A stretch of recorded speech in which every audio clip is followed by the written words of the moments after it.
Good afternoon and good morning for some people. This is the first HumanTech meeting this year. And today we are going to delve into ethical nuances of robot creation.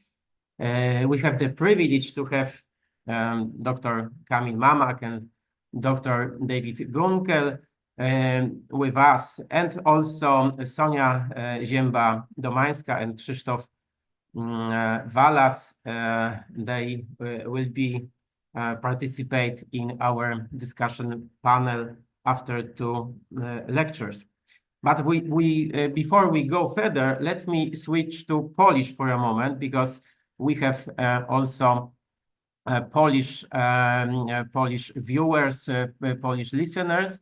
So remember, sorry, właśnie miałem przejść na polski.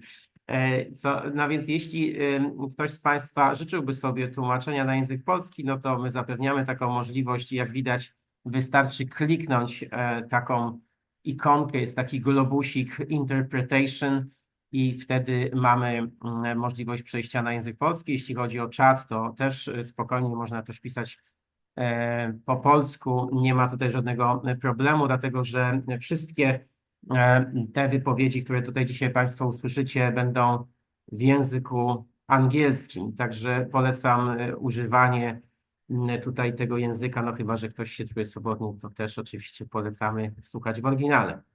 Okay, and for those who join us from this first meeting for the first time, so short information about our project, because I am head of HumanTech Center, I need to mention, and also head of this project, HumanTech Meetings.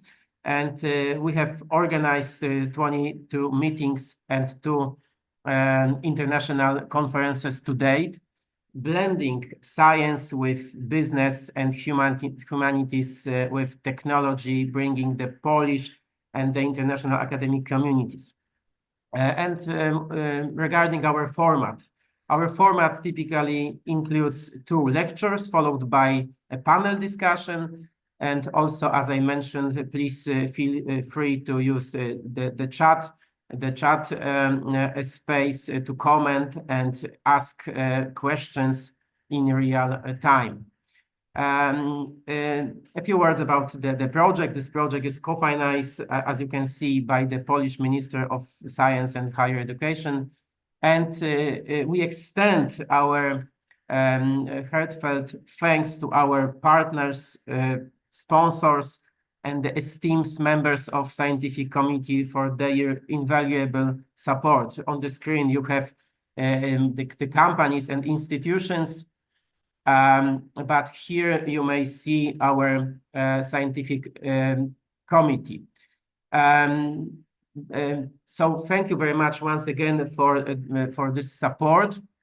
And also, I would like to say something maybe surprising, because I would like to also advertise the WOŚP charity. Wielka Orkiestra Świątecznej Pomocy is a very in Poland popular movement, charity action, and I would like to promote this auction, if I may. If someone wins this auction, this person will have the opportunity to drink coffee with me and the robot. Now I can show you, because I decided to invite this guy for a moment. Oh, As you can see, it's very down. sensitive guy. And that's it. That's it. My feet. I feel better like that. Okay, so you have opportunity to meet this funny guy. So I really recommend it, especially that this movement is very it's amazing. It's amazing movement. The orchestra is playing in the whole world each year. So, and this year, this auction is for lung treatment after the pandemic is for children as for adults. So the orchestra is raising money for this important goal. Regarding, because I'm go forward to our topic, robots. So this topic, I like this topic because I personally interested in this topic. I do research on human robots interactions, and I would like to also promote our report because recently we published such report, as you can see on the screen, about attitudes towards robots. This is a fresh publication. You can download this report from our website, from SWPS University website, or from Ideas company, because we together prepared this report and we conducted research. So you may find a lot of interesting information because, as you know, robots, especially those taking in humanoid forms, evoke various emotions from fear to curiosity and even a desire for friendship. So we could put the link to this robot and also to this auction. If you want, please download and participate in this auction. Okay, so now let's embark on our journey, starting with our first speaker on the ethics of human-like robot design. And let me say a few words about our first guest. Kamil Mamak is a philosopher, lawyer, and postdoctoral researcher at the RADAR, which means Robophilosophy, AI Ethics and Deification Research Group at University of Helsinki. Additionally, he holds the position of assistant professor at Jagiellonian University, Krakow, and a member of the board of the Krakow Institute of Criminal Law. Kamil Mamak authored 4 books, published more than 40 book chapters and peer-reviewed articles in many international journals. He's a recipient of scholarship of the Minister of Science and Higher Education for outstanding young scientists, and the last year he received award, scientific award presented by Politica magazine. So as you can see, Kamil is a person who combined a lot of experiences and scientific background. And if you want to find out more about his biography, you may find it on our website. So Kamil, the floor is yours. I hope you are with us. Yes, I am. Thank you. Thank you. Okay, perfect. So thank you for invitation. I will talk today about my new book project that I'm working on currently. It should be more advanced, but at least there is a chance that if you will have some critical comments, just let me know, because there is a still chance to include those remarks in my book. The book will be, the tentative title is The Ethics of Human-like Robot Design. And I will start with that the idea of creating artificial humans, it's not new. We are now talking about the robots, humanoid robots, but the idea is much older.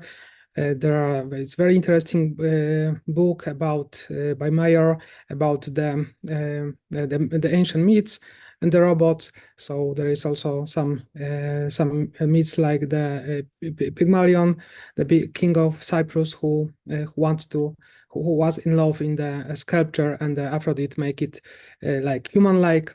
And the word robot that we are now using to describe this phenomenon is came from a Czech language, from the play that was about creating some synthetic humans beings. That idea of creating human-like robots, it's not new, but it was not possible till the last years, we could say. So in the if you will look at the informations about the robots, humanoid robots from the last few weeks, we can see that there is something significant is happening. So there is a lot of human-like robots that are going to be produced in the very near future. We could even read the articles that the humanoid robots will be in the mass production. So there are different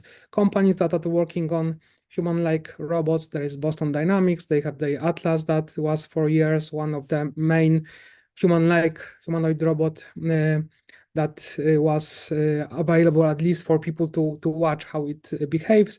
But quite recently, the Tesla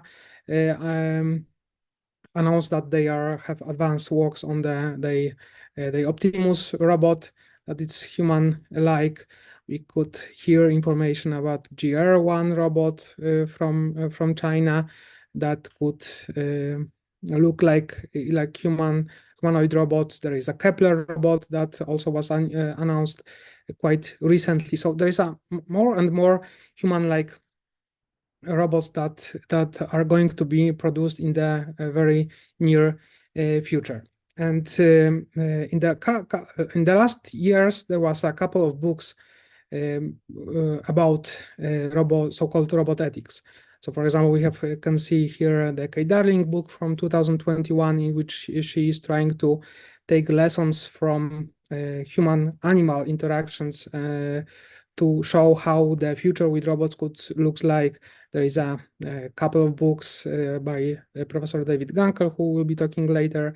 So the newest one that will be the topic of his today's talk. There is a book by Mark Kokelberg from 2022 from MIT, which is called Robot Ethics. There is a book by Sven Nyholm, Robots and Humans. So we could ask the question, why to write another books about the robot ethics? So the first answer could be that I really like writing books. But to be more serious, I think I thought that there is the need to focus on human likeness in robots. So I think that we should focus more on the difference that is between the human-like robots and the other robots. So since we accepted robots among us, like in the form of vacuum cleaners or the Alexa smart speakers, or some delivery robots that are on our streets, it doesn't mean that we should accept naturally the human-like robots, because the human likeness in robots brings additional issues that needs to be discussed and solved first. So there is need for more public discussion about the human likeness in robot design, and I hope that my book will be some interesting overview on those different issues with human-like robot design and ethical issues. So now I will unpack a little bit the title of my book. So what I mean by ethics, I will not go into describe very deeply all of those aspects, but I want to just focus that I'm not subscribing to one ethical theory, but I rather focusing my book about different practical ethical issues. So I draw from the Kantianism, from the utilitarianism, from virtue ethics, and I'm mixing all of those issues. I'm more focused on questions rather than the specific answers. So the other issue that is quite widely discussed in the literature is what is robot. So there is a lot of there is a lot of different takes to that. So we have which I mean our members of our research team in Helsinki. We have that robot, that paper that is under review, that we propose there to look differently on the definition of robot. We propose to use more, rather than focusing on robots, focusing on some kind of robot kingdom, which is analogy to the animal kingdom. So we want to look at robots more broadly and to accept different views on robots, and to in the papers and the books focus on more specific robots, rather than focus to put efforts to define what robot is, but in in Professor David Gunkel books, there is always very strong and nice chapters about defining robots. And if you are interested in that, you could go there for that. So the other issue is, what is human-like robot? So here, I think that human likeness comes with degrees, and in different contexts could mean different things. It could be human likeness in behavior, human likeness in view. So from the ethical point of view, the human likeness in look could be different. For example, if we are driving a car and we are seeing human-like shape in the in front of us, even if from the very close, it would not be treated as we could be sure that it's not a human being, but is a robot. But from the distance, some human shape robot, even if it's not super humanoid, then it is ethically problematic. That I will refer to that later. And I'm using like a synonyms, humanoid robots and human-like robots, but I know that there could be different takes on that, but it's my choice in that, from that respect. So what is the ethics of human-like robot design? So human-like robots. So there is a field that is called robot ethics, and how those human-like robot ethics is different from that. So I think that there are three categories of relationship between those problems that are usually discussed in the robot ethics field. So there are issues that are shared by those humanoid and not humanoid robots, like, for example, to some extent safety, to some extent deception, and all of that stuff. So there are issues that are human likeness amplify those issues. Like, for example, in case of deception, we could say that the robot who looks like human could be better in deceiving human beings.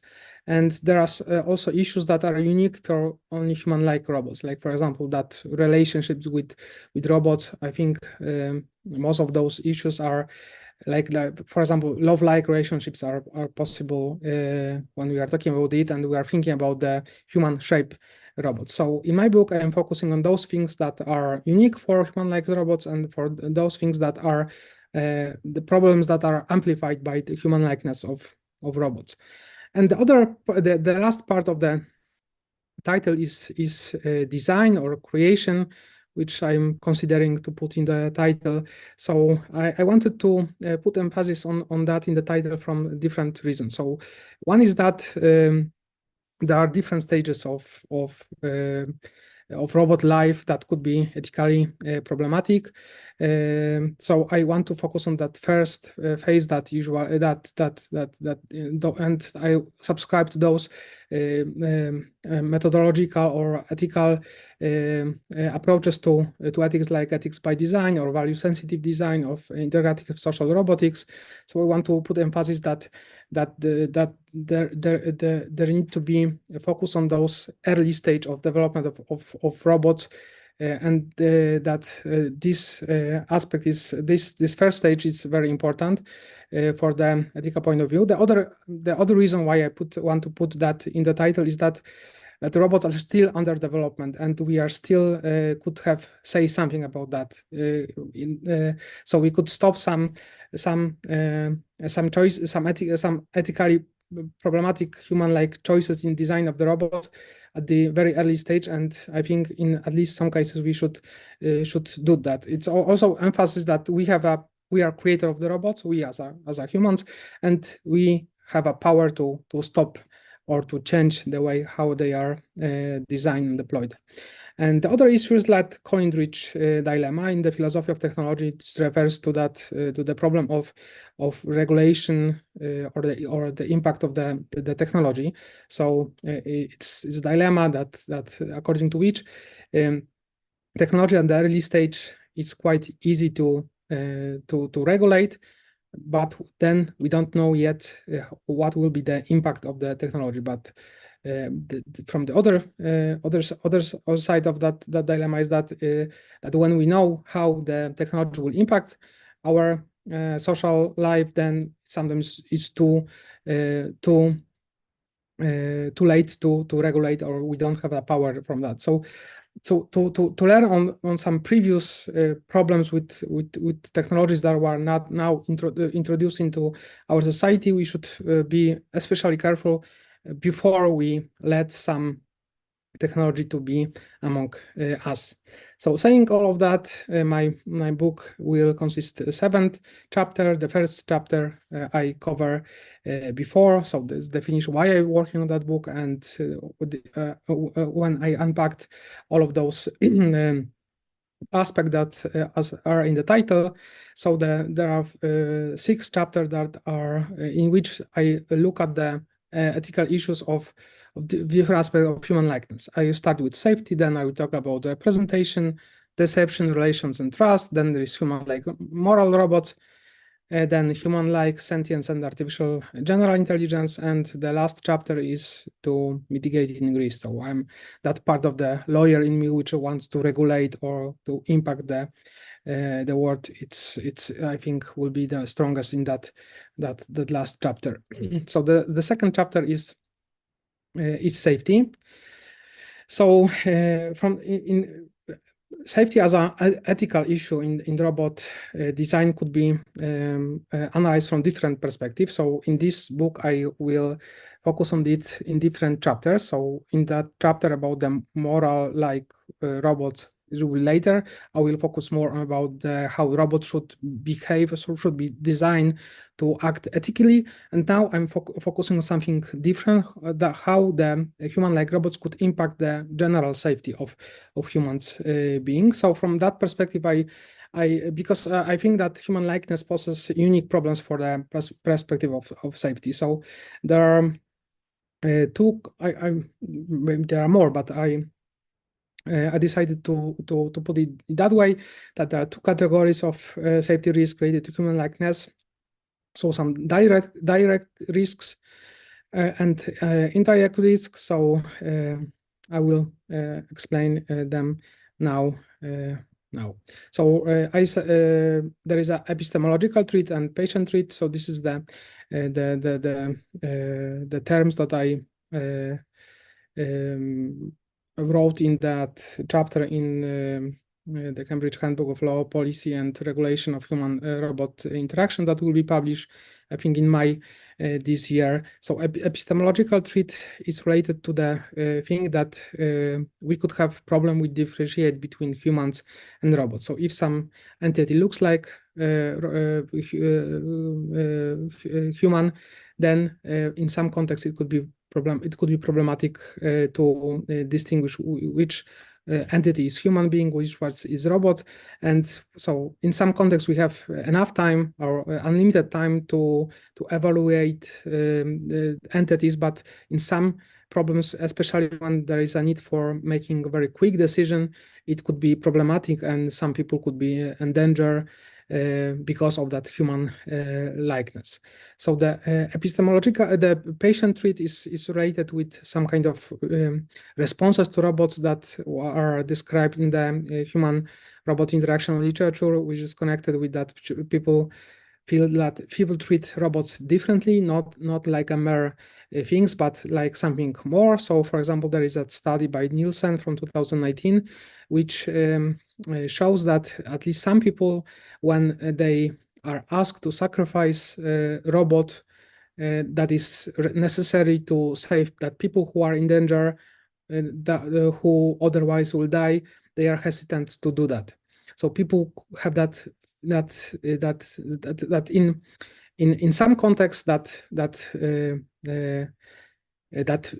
empathic feeling toward a robot could be something virtuous, but when the human life is on stake, then there is a problematic, and we should be aware of that. So with Kaja Kowalczewska, who is currently at the University of Wrocław, we thought that, taking into consideration that there are those 2 kinds of treats, epistemological and patient treat, that we thought that at least in some context, human-like robots should be banned and not used. So we thought that the military context is like that, when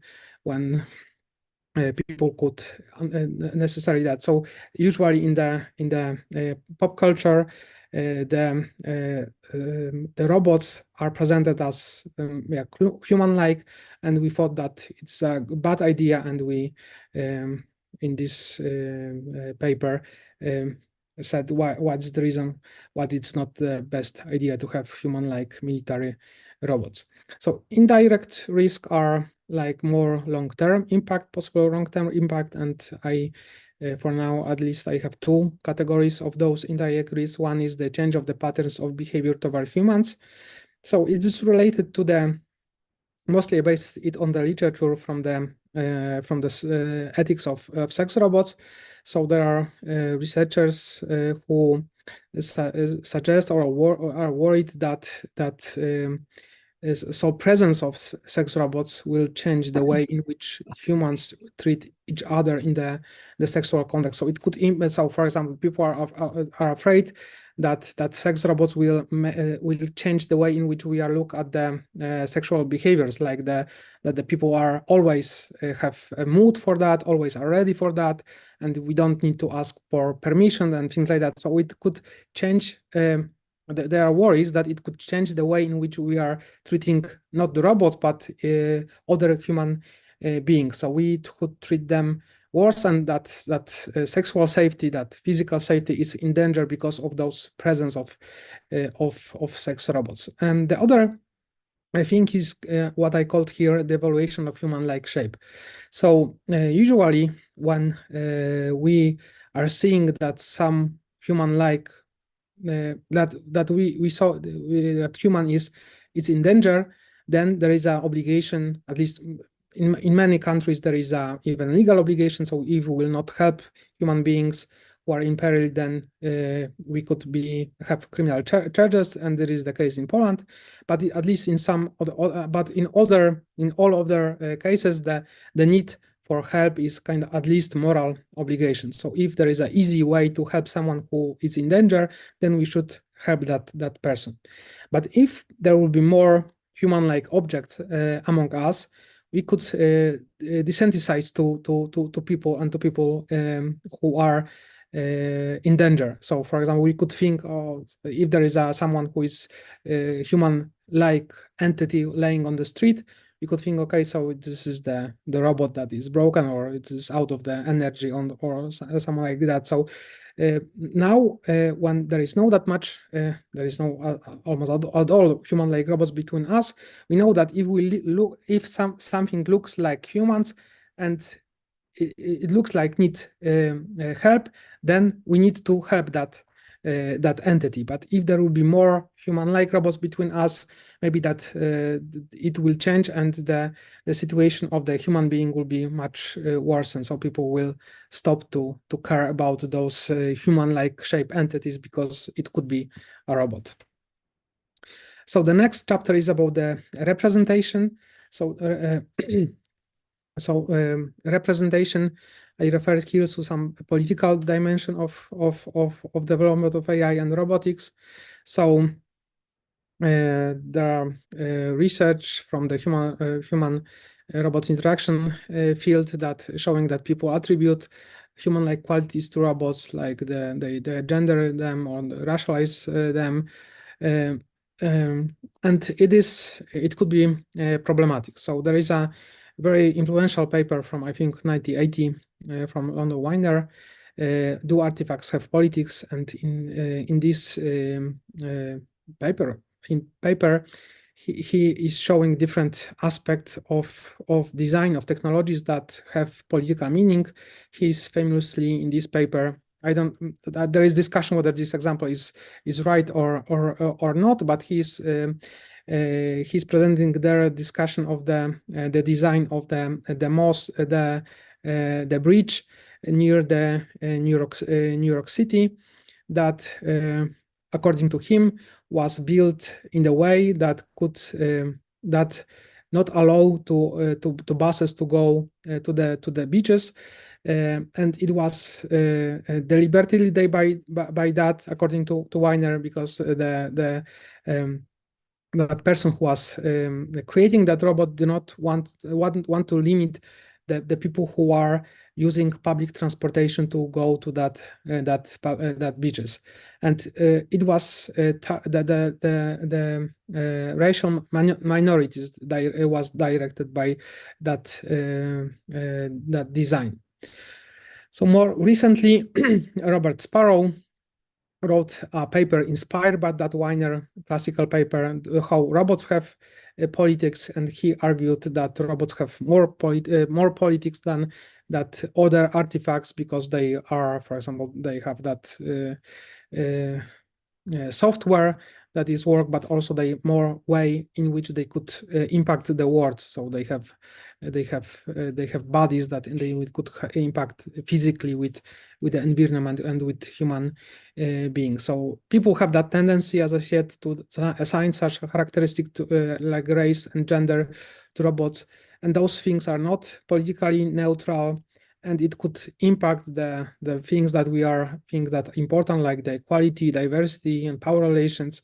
So, for example, that United Nations Sustainable Development Goals are about the gender issues or reducing inequalities within and between countries. So what are the risk of that, for example, choosing some gender in robot design, or choosing some race in robot design? So it could change the, for example, some part of the society could not be represented enough in the robot population, so to say. So it could create some specific role models for different professions. So we could make some association with different that this kind of high profile jobs are only represented by robots who looks like a specific gender or specific race or specific age or so on and so on. The robot could have also representational harm. So from the other perspective, if we will, for example, put the form of humanoid form to robots who are doing some very jobs that we are not considering like that very important, then it could impact the perception of those groups that are associated with that design choices. And there is also the problem of de-skilling, of confronting with otherness. So if we will be among only the people and the entities that looks completely like us, then it could have a problem of how we approach others. So those things, I want to put emphasis that those things are not neutral, and we need to discuss them first. So the next chapter is about deception, relations, and trust. I want to try to. This is the chapter that it's not yet developed that much, but I want to cover a lot of those stuff here. So, for example, one thing is that human robots could be seen as, by definition, deceptive. And like the Mark Zuckerberg in his book are saying that deception is not something that is wrong. That in many cases it could be useful. And he's also, for some, saying that toys and movies are also deceptive in some sense. So even if there is a kind of deceptive look in the humanoid robots, then it not automatically should means that it's something wrong or should be avoided, but we should be more nuanced about that. The other things is that how the human likeness impact of trust. So I want to here write a couple of things that are related to that, to some overtrust or some obedience. So here I want to refer to that. I like that paper, but by Dr. May about that obedience to robots, that Milgram experiment. I think this is very interesting from that perspective. And we could see here the reference to the paper that shows that it's very hard nowadays to recognize AI's created faces, and to some that people even treat them more trustworthy than that real human faces.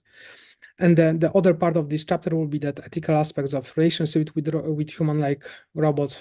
There is a lot of literature on that, so we should be careful whether we should whether we want to even have that robots among us. There are things that could impact the individuals, and there is a problem that the things that could impact the whole societies, which needs to be this is late before introduction of robots into the society. The next chapter is human-like moral robots.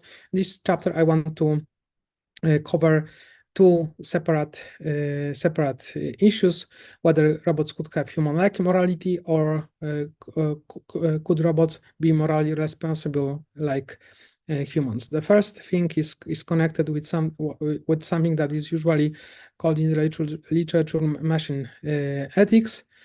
So there's also the other aspect of that safety issue that I discussed in the second chapter. But in this case, it's about whether the robots could behave in the way that will be considered as ethically correct. So some people think that robots could be even more ethical than human beings, but this is, I think, more complex. For example, Sparrow, that I already cited before, is skeptical about whether robots could be at all ethical in the sense like we humans are. And he's, for example, says that the ethical dilemmas are people from that problems for particular people with particular history, and not for robots. So he is very skeptic about making robots be moral in the human like sense. So there is also Brożek and Janik wrote very interesting paper when they said that ironically it's easier to machine be it, for example, Kantian or utilitarian, but it doesn't mean that it's something that we should be happy about. So it will be losing a lot of the aspects that are related to human entities. And the other thing that maybe I think most of the people who are interested in ethics and the robots know about is that moral machine experiment. So in which showed that creating one ethics that will represent all humans is it's almost impossible. That experiment shows that there are different ways in which different people from different cultures and different countries consider as a morally acceptable or morally unacceptable, and it shows how different some hard task is to recreate our ethics into the machine. So the other topic here is that could robots be morally responsible like humans? So this is the issue of the moral agency that is usually discussed in the literature. And again, another paper by Brożek, but this time with the Jakubiec, and they said that it's the context about whether they could be moral agents in the sense like human beings. So they said that it's impossible, and they are referring to the some folk psychology, and they are saying that at least for now it could be the law in books and not law in action. So in the sense that if we as a society will not accept the robot as a morally responsible, then making them morally responsible in the human sense will not practically matter, because it's not enforceable, because people will not treat it as a real people who are real entities that are responsible in the real sense. Of course, the discussion about the responsibility gap and the robots is more nuanced, but here in this chapter only focusing on whether robots could be responsible in the human-like sense. So it's also on paper by two of the authors that I'm working with in the Helsinki, Rauhakli and Pekka Makala, and they are saying that the robots, because they are built from different materials, they are result of engineering, then they are unable to be morally responsible. So they are saying that it's not possible. The Azarov in 2012, I think it was chapter, said famously that that the robot has a body to kick, but still no soul to damn. That the problem of creating robots be responsible with human sense, it's, at least for now, there is no ways that I think are enforceable in the foreseeable future. So the next chapter is more related to the other side of the moral agency, which is moral patiency, and is right. And in this chapter, I also cover the risk related to artificial general intelligence. So I ask here in that first context two questions. So what if robots looks like humans, and what if robots are like humans? And there are different ethical consequences of those two questions. So the first thing is that it's not if we will make robots human-like, in the sense that they look and behave like humans, then it's already something ethically problematic that we should not ignore. So even if they do not, to say other in other words, even if we know that they do not have human-like qualities, but they look only like humans, then it's we should change the way in which we are approaching them. So there is a quite important paper by John Danaher from 2020, which he introduced the idea of ethical behaviorism, and he said that if some entity is roughly performatively equivalent to the entities that already have some moral status, we should treat this as it have moral status. So, for example, he to apply it into the case of humanoid robots, he proposed that if something look like humans, then we should treat it like humans, and so we should be limited in our interactions towards human-like robots in the same way that we are limited towards other human beings. He is not saying that the qualities of the entities are not important, but he rather it's a very pragmatic approach that he's saying that in the everyday situation we could not have a time to evaluate the status of the entity, and we need to base our actions on something like the look and the behavior, and not like the internal states of the entities that we are approaching. So he's here in this paper, he's referring to some philosophical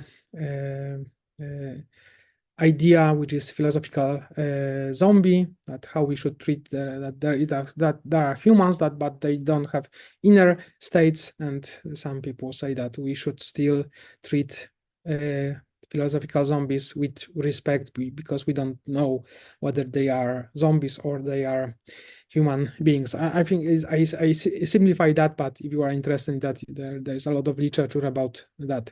So there was a very short paper that I published in last year, The Moral Significance of the Phenomenology of Phenomenal Consciousness, so in which I collect different views, and I say that even if something that, for example, we interact with some chat or something that it looks like that behave, or that we think that it could be, at least to some extent, like a conscious being, then we should treat it the scope of the possible actions towards that entity should be limited, because the mere phenomenology of phenomenal consciousness of some look have meaning. And the other big question that I will cover in this chapter is that what if robots are like humans? So there are different qualities that are considered as important in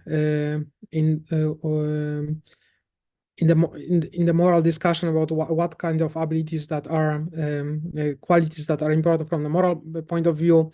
They are different that there are discussed, like the pain, consciousness, intelligence. And I here draw heavily on the chapter 4 from the new book of Professor David Gunkel, which will be presented later on. So I will not focus that much on that. But what if robots will have at least some qualities similar to us? So in the paper from 2022, Humans, Neanderthals, Robots and Rights, I was wondering whether they should have all human rights, and I said there that I focus in this paper on the law, and that's how important is human biology, and even if we will consider robot as a moral equal to us, then they still will not have the same kind of set of rights or to us, because the rights and the laws that are created for us are heavily based on our biology and who we are as a biological entities. Here I also draw on some Professor David Gunkel previous works. And the last part of this chapter is about artificial general intelligence. I mentioned before that there are different qualities that are considered as D qualities, which are important for considering some entities that are worth to be considered as a moral entity. And one of them is intelligence. So I don't want to be some doomer here, so I don't want to be scaring ones in this talk, but the aspect of artificial general intelligence, so or singularity, or putting it in other terms, is often at least discussed partially in the AI ethics books and the papers. So the artificial general intelligence refer to, at least in some context, to the human likeness that artificial general intelligence is capable of solving tasks that human can solve. So it's usually confronted with the narrow artificial intelligence that could be applicable to specific domains, capable of doing some specific task. In general, is like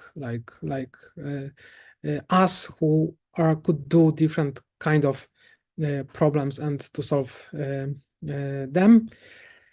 And it's usually, if we are talking about the ethics of artificial general intelligence, one thing is how we should treat that kind of things, and the other things that existential risks. And this is that different aspect of it. I will not want to focus in this presentation of this aspect. I know that there are a lot of people who are skeptical about whether artificial general intelligence is possible at the first place, but I'm not here. I'm not making stance on that, but I'm just considering what would be the consequences, to have ethical consequences of ethical issues with having entities that are at the intellectual level similar to us, and that kind of things are discussed usually in this context. And the last chapter is how to mitigate risk. So here I want to propose some general propositions. So I'm considering whether the robots should be that kind of robots should be banned at all. So, for example, Joanna Bryson, she in her paper proposed that she said that we have power over the design of robots, and the robots that have human-like qualities trigger some kind of emotions that are not justified in the qualities of those robots. Then we should change the way in which we are producing robots. So she proposed to not have that kind of robots at all, at least as I understood this her position. But I'm saying here that there is different I'm saying here that there are different, in different contexts, there are different rules that should be applied. I presented before that in the military context, I think the human-like robots should not be applied.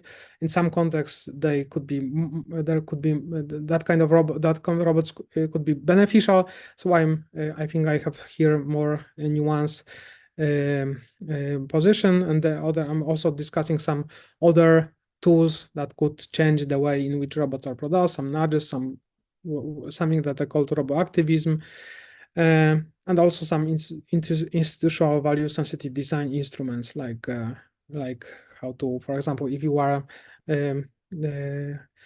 want to buy some new humanoid robots to robots, then we should discuss also those kind of in which shape they should be, which color they should be, or how what or who should they represent. So if you are interested in more robot-related stuff, in last year I published a book, Robotics, AI, and Criminal Law, Crimes Against Robots. But there I'm focusing more on how we should treat robots, or how should the law respond to robots among us. So thank you for your attention, and I will stop sharing my screen. Thank you very much, Kamil. We, of course, recommend these books, and also we are looking forward for your new book that you presented. Thank you very much for this perspective and thoughts provocative insights. I don't see questions to you. However, I have one question. Maybe it's also comment as well, because I'm curious your opinion regarding what should we do, because you mentioned that this is the right time to talk about design, robots design. It's the best time because on the market we don't see too much robots, and the robots are not around us already. Of course, we may talk about even smartphones, because it's kind of robot as well, or coffee machine. However, we are talking mostly about humanoid robots. So my question is about the idea of, for example, implementing moral values, implementing emotional states or emotional sensitivity or compassion for robots. It's, of course, from some perspective, it's controversial. However, we know that lots of engineers do not have such moral, let's say, reflections or sensitivity. So the question is for you, what do you think about? Maybe it's supposed to be kind of requirement, a kind of common standard, and some values should be implemented into robots, maybe kind of regulations from the very beginning, right? Because now we are based on engineers' values, their sensitiveness. Maybe, should be, for example, I can imagine some kind of ethical committee who could create such regulation. What do you think about that? I was observing quite recently some discussion on Twitter or X, that some people were outraged by some new policy about new conference I think it was in machine learning or some other related field, that in which they start to require some discussion in the submission about the ethical evaluation of the paper, and there was two streams of that discussion. One of them was part of that discussion was that the people thought that it's completely unnecessarily and is required to have some political stance on some positions, and people are free, and the engineers and the people who are working on that are free of those issues. But as like the Weiner and all of the other people said that that technical works have very could have impact on our ethical words. So there is need for that kind of reflections, and it's good to have kind of the ethicists, philosophers, lawyers who to work and discuss those issues and to think about some long-lasting effects of those technologies. So yeah. Okay, we will probably continue this topic, of course.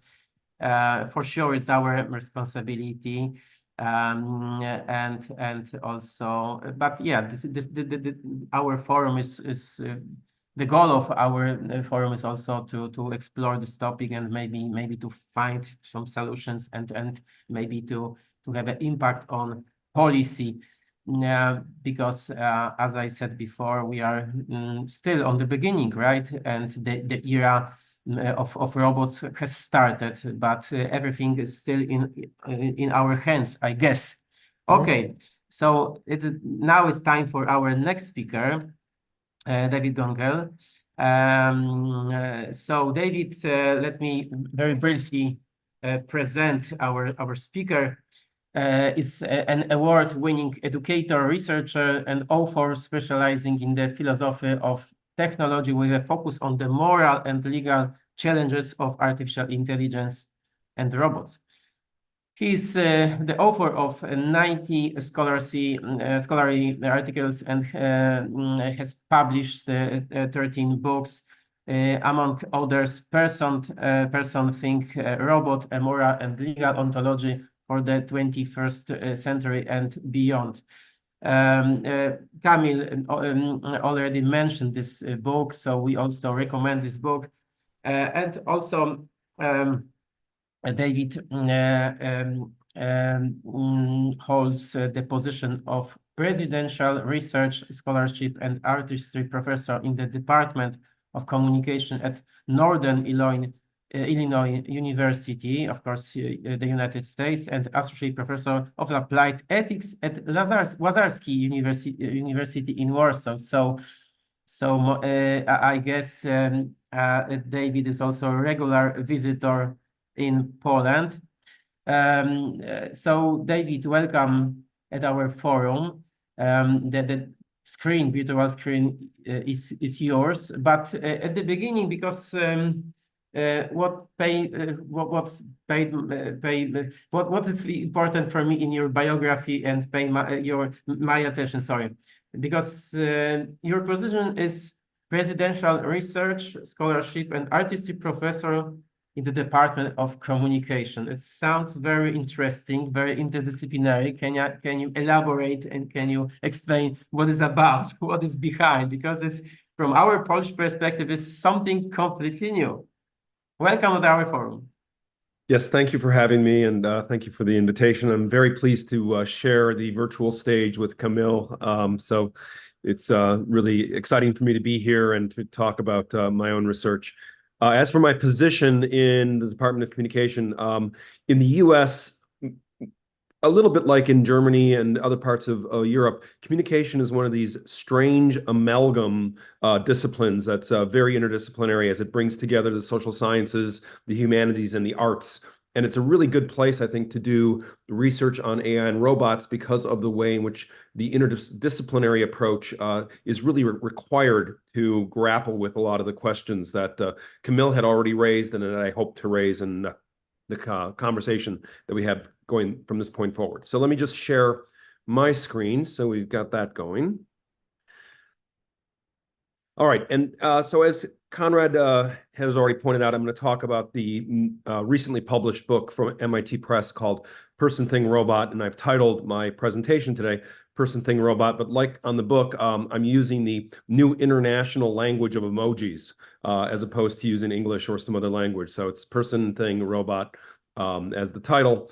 And it's about a new moral and legal ontology for the 21st century and beyond. So ethics is an exclusive undertaking in confronting and dealing with others, whether it be another human person, a non-human animal, or even an artifact. We make a decision between who is worthy of consideration and respect and what remains a mere thing that can be used and maybe even abused. as we see fit. Now, the question matters because it divides the world of other entities into other persons who count versus the mere things that do not. Further complicating matters is the fact that this distinction is neither fixed nor stable. The boundary separating who is a person from what is a thing has been flexible, dynamic, and alterable.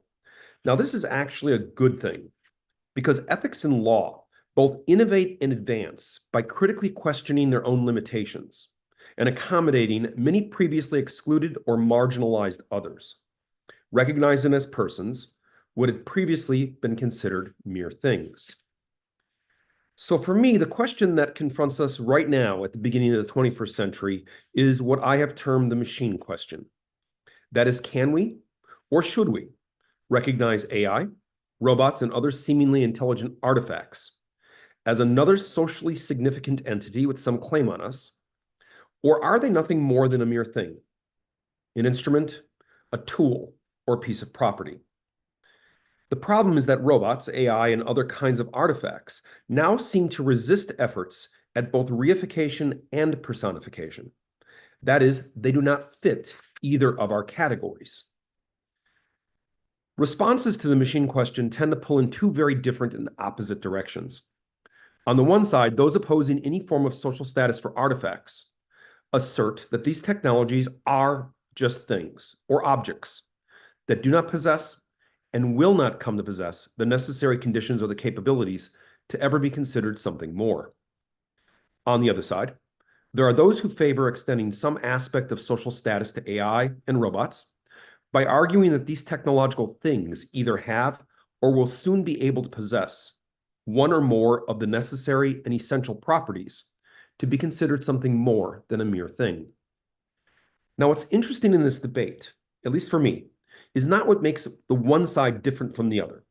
What's interesting is what both sides already agree upon and share in order to come into conflict and have this conversation in the first place. And the real problem is not that this shared philosophical scaffolding has somehow failed to work in the face of AI and robots.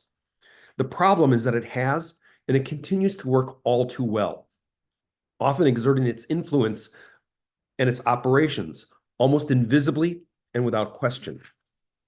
So, my presentation today is designed to respond to this problem. We'll begin by first identifying and critically examining three seemingly intractable philosophical difficulties with the standard method for deciding questions of moral and legal status. In response to these demonstrated difficulties, the second part will introduce and describe an alternative model, one which shifts the emphasis from internal properties of the individual entity to the extrinsic social circumstances and relationships. I call this the relational term. The third will then consider possible objections to this alternative and provide responses to these criticisms. And then finally, I want to conclude by explaining how the goal in all of this is not to complicate things, but to introduce and formulate a meta-ethical theory that is more agile in its response to the unique opportunities and the challenges that we faced here and now at the beginning of the 21st century. So let's start with the properties approach. In responding to others and doing so responsibly, we typically need to distinguish between what is a thing and who is another person. As Roberto Esposito, who arguably wrote the book on this matter, explains, if there's one assumption that seems to have organized human experience from its very beginnings, it is that of a division between persons and things. No other principle is so deeply rooted in our perception and in our moral conscience.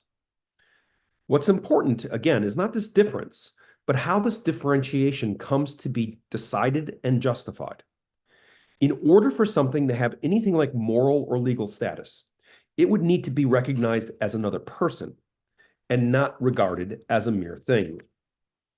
Now, the standard approaches to addressing and resolving these matters typically proceed by following a rather simple decision-making process, or what we could even call a moral status algorithm. In this transaction, we first make a determination as to what property or set of properties are sufficient for something to have a particular claim to moral recognition and respect. We then investigate whether an entity actually possesses that property or not. Finally, and by applying the criteria decided in step 1 to the entity identified in step 2, it is possible to determine whether the entity in question either can have a claim to moral status or is to be regarded as a mere thing. Now, this way of proceeding sounds intuitively correct, and it's rather natural. On this account, questions regarding moral status are firmly anchored in and justified by the essential nature or the being of the entity that is determined to possess them. In this transaction, what something is determines how it ought to be treated. Or to put it in more formalistic philosophical language, ontology precedes and determines social, moral, and even legal status. But there are 3 problems with this approach. Problems with determination, definition, and detection. And let me just hit these very briefly. First, how does one determine which exact property or set of properties are necessary and sufficient for something to be a moral subject? In other words, which one or ones count? The history of moral philosophy can in fact be read as something of ongoing debate and a struggle over this very matter, with different properties vying for attention at different times. And in this process, many properties that at one time seemed both necessary and sufficient have turned out to be either spurious, prejudicial, or both. Second, irrespective of which property or set of properties is selected, they each have problems with definition. Take, for example, the property of consciousness, which is often utilized in the discussions and debates regarding moral status for intelligent machines and artifacts. Unfortunately, there is no univocal and widely accepted definition. The problem, as Max Bellmans points out, is that the term unfortunately means many different things to many different people, and no universally agreed core meaning exists. In fact, if there's any general agreement among philosophers, psychologists, cognitive scientists, neurobiologists, AI researchers, and robotics engineers regarding the property of consciousness, it is that there is little or no agreement when it comes to defining and characterizing this concept. Finally, then, there are epistemological difficulties with detection. Most of the properties that are considered morally relevant, like consciousness, sentience, or even the experience of pain, are internal mental states or capabilities that are not immediately accessible or directly observable. This epistemological barrier is what philosophers commonly call the problem of other minds. And here's how Paul Churchland describes it. How does one determine whether something other than oneself, an alien creature, a sophisticated robot, a socially active computer, or even another human, is really a thinking, feeling, conscious being, rather than, for example, an unconscious automaton, whose behavior arises from something other than genuine mental states? Although philosophers, psychologists, cognitive scientists, and neuroscientists throw an impressive amount of argumentative and experimental effort at this problem, so far it has not been resolvable in any way approaching what would pass for definitive evidence. In other words, no matter what property is identified, it is always possible to seed reasonable doubt concerning its actual presence. Even if the problem of other minds is not the intractable philosophical dilemma that is often advertised, it is sufficient for sowing doubt about the presence or the absence of the qualifying criteria, and by extension, rendering decisions about moral status tentative, indeterminate, and rather uncertain. Now, perhaps the best example of the problems with the properties approach can be seen with recent events surrounding former Google engineer Blake Lemoine in the Lambda large language model created by Google. In June of 2022, Lemoine claimed that the Lambda system was conscious, and therefore it was a person deserving of moral respect and consideration. Google obviously took an opposite position, not only arguing that Lambda, like any computer application, was not conscious, but suspending and then eventually firing Lemoine. Both sides in the debate asserted and sought to justify their positions by mobilizing the properties approach. And each side struggled with the problems of determination, definition, and detection. In fact, the entire debate circulated around the inability to resolve these very matters. So in response to these problems, philosophers, especially in the continental and feminist STS traditions, have advanced other methods for resolving the question of moral status that can be characterized as a relational turn, or what I've also called thinking otherwise. Now, this alternative has three pivotal characteristics, and what I want to do is hit those very briefly. First, in this case, moral status is decided and conferred not on the basis of subjective or internal properties that are determined in advance, but according to objectively observable, extrinsic social relationships. As we encounter and interact with others, whether that be another human person, a non-human animal, or a seemingly intelligent machine, it is first and foremost experienced in relationship to us.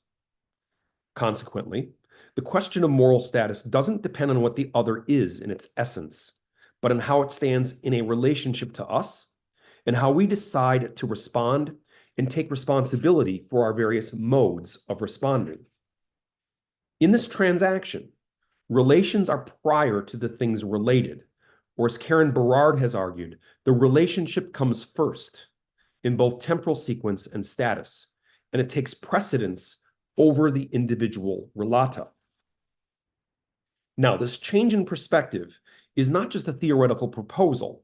It has, in fact, been experimentally confirmed in numerous social scientific investigations. The Computers Are Social Actor, or CASA studies, undertaken by Byron Reeves and Clifford Nass in 1997, for example, demonstrated that human users will accord computers and other technological artifacts social standing similar to that of another human person, and that this occurs as a product of the extrinsic social interactions, irrespective of the intrinsic properties, actually known or not, of the individual entities that are involved. Social standing, in other words, is a mindless operation, and it's mindless in two senses. It doesn't require a resolution of the problem of other minds, and it is something that we automatically do, often without thinking. And these results have been verified in over a decade of research in robot abuse studies, where HRI, or human-robot interaction researchers, have found that human subjects respond emotionally to robots and express empathic concern for machines, irrespective of the cognitive properties or the inner workings of the device in question. Second, this alternative is phenomenological, or if you prefer, radically empirical in its epistemological commitments. Because moral status is dependent upon extrinsic social circumstances and not internal properties, the seemingly irreducible problem of other minds is not some fundamental epistemological limitation that must be addressed and resolved prior to decision-making. Instead of being derailed by the epistemological problems and the complications of other minds, this way of proceeding immediately affirms and acknowledges this difficulty as the basic condition of possibility for anything we call ethics as such. Consequently, the ethical relationship, as Emmanuel Levinas writes, is not grafted onto an antecedent relationship of cognition. It is a foundation and not a superstructure. It is then more cognitive than cognition itself, and all objectivity must participate in it. Ethics, then, not only transpires prior to and in advance of resolving these epistemological questions, it provides the foundation for addressing and responding to these questions in the first place. This means that the order of precedence in moral decision-making needs to be reversed. Internal properties do not come first, and then moral respect follows from this ontological fact. We actually have things backwards. We project the morally relevant properties onto or into those others who we have already decided to treat as being socially and morally significant. In social situations, then, we always and already decide between who counts as morally significant and what does not, and then retroactively justify these actions by finding the essential properties we believe motivated this decision-making in the first place. Properties, therefore, are not the intrinsic prior conditions for moral and legal status. They are products of extrinsic social interactions with and in the face of others. Finally, the seemingly natural opposition between person and thing proceeds from a distinctly Western way of thinking. This way of dividing up all of existence into one of two mutually exclusive types is not only exported around the world through colonial conquest and the imposition of power, but has, for better or worse, dominated the entire domain. Other cultures and other traditions, distributed across time and space, do not divide up and make sense of the diversity of being in this arguably binary fashion. They perform decisive cuts, separating the who from the what according to other ways of seeing, valuing, and acting. And we can identify alternative ways of organizing social relationships by considering cosmologies that are not part of the philosophical Western lineage. As Archer Petrowas explains in his essay, Making Kin with the Machines, the Plains Cree language divides everything into two primary categories, animate and inanimate. One is not better than the other. They are merely different states of being. These categories are flexible. Certain toys are inanimate until a child is playing with them, during which time they are animate. A record player is considered animate, while a record, radio, or television set is inanimate. But animate or inanimate, all things have a place in our circle of kinship. Now, this alternative formulation, which is rooted in indigenous cultures in the Americas, runs counter to dominant ways of thinking, seeing the boundary between what Western ontologies call person and thing as being endlessly flexible, permeable, and more of a continuum than an exclusive either-or binary opposition. Similar opportunities and challenges are available by way of other non-Western religious and philosophical traditions. In her investigation of the social position of robots in Japan, for instance, Jennifer Robinson finds a remarkably different way of organizing the difference, separating living persons from artificially designed and manufactured things. And she writes the following: Anochi, the Japanese word for life, encompasses three basic, seemingly contradictory, but inter-articulated meanings. A power that infuses sentient being from generation to generation, a period between birth and death, and most relevant to robots, the most essential quality of something, whether organic or manufactured. Thus, robots are experienced as living things. The important point to remember here is that there is no ontological pressure to make distinctions between organic, inorganic, animate, inanimate, human, non-human forms. On the contrary, all these forms are linked to form a continuous network of being. Now, these are not the only available alternatives. And by citing these two instances, my intention is not to suggest that these different ways of thinking differently are somehow better than those developed in Western philosophical and religious traditions. These alternatives are just different, and in being different, offer the opportunity for critically questioning what is assumed to be true and often goes by without saying. Gesturing in the direction of other ways of thinking and being can have the effect of shaking one's often unquestioned confidence in cultural constructs that are already not natural, universal, or eternally true. So this relational turn that I've proposed introduces an alternative that supplies other ways of responding and taking responsibility for others and other forms of otherness. But it is by no means a panacea or some kind of moral theory of everything.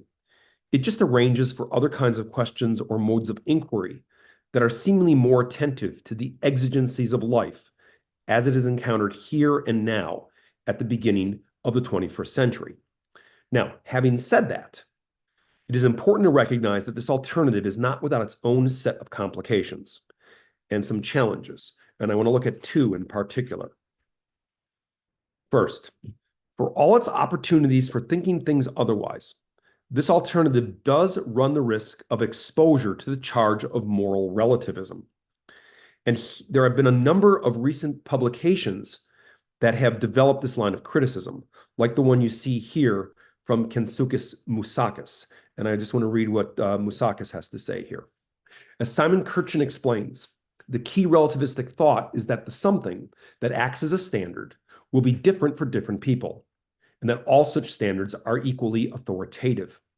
Particularly problematic is the extreme version, which denies there being any moral judgments or standards that could be objectively true or false. Given the apparent rejection of any such standard by Kuckelberg and Gunkel, they seem to be hard-pressed to explain how the radically relational ethics they are advocating avoids the extreme version. So the perceived problem with relativism, especially the extreme version that Moussakas talks about, is that it encourages and supports a situation where it seems anything goes and all things are permitted. But this particular understanding of relative is itself limited and the product of a culturally specific understanding of and expectation for ethics. Robert Scott, for instance, understands relativism entirely otherwise. He sees it as a positive rather than a negative term. Relativism supposedly means a standardless society, or at least a maze of differing standards, and thus a cacophony of disparate and likely selfish interests. Rather than a standardless society, which is the same as saying no society at all, relativism indicates circumstances in which standards have to be established cooperatively and renewed repeatedly. This means that one can remain critical of moral relativism in the usual dogmatic sense of the phrase, while being open and receptive to the fact that moral standards, like many social conventions and legal statutes, are socially constructed formations that are subject to and the subject of difference. Charles S., for his part, calls this alternative ethical pluralism, and he writes the following: pluralism stands as a third possibility, one that is something of a middle ground between absolutism and relativism. Ethical pluralism requires us to think in a both-and sort of way, as it conjoins both shared norms and their diverse interpretations and applications in different cultures, times, and places. Others, like the feminist philosopher Rosi Brudati, call upon and mobilize a form of non-Western perspectivism, which exceeds the grasp of Western epistemologies. Perspectivism, as Eduardo Vivero de Castro explains in his work with the Amerindian traditions, is not relativism.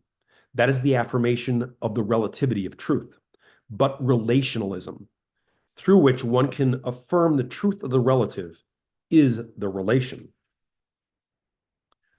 For Brudati, perspectivism is not just different from, but is, as she argues, the antidote to relativism. This methodology, as she explains, respects different viewpoints from equally materially embedded and embodied locations that express the degree of power and quality of experience of different subjects. Brudati, therefore, recognizes that what is called truth is always formulated and operationalized from a particular subject position, which is dynamic, different, and diverse. The task is not to escape from these differences in order to occupy some fantastic transcendental vantage point, but to learn how to take responsibility for these inescapable alterations in perspective and their diverse moral, social, and material consequences. Thinking otherwise, therefore, does not endorse relativism as it is typically defined, but embodies and operationalizes an ethical pluralism, a relationalism, or a perspectivism that complicates the simple binary logic that defines relativism in opposition to moral absolutism. Second, dehumanization. If moral status is not substantiated by ontological properties, but is the product of extrinsic relations with others, doesn't this run the risk, as noted by M. Gerdes, that we might lose something valuable, that our human-to-human relations may be obscured by human-robot relations?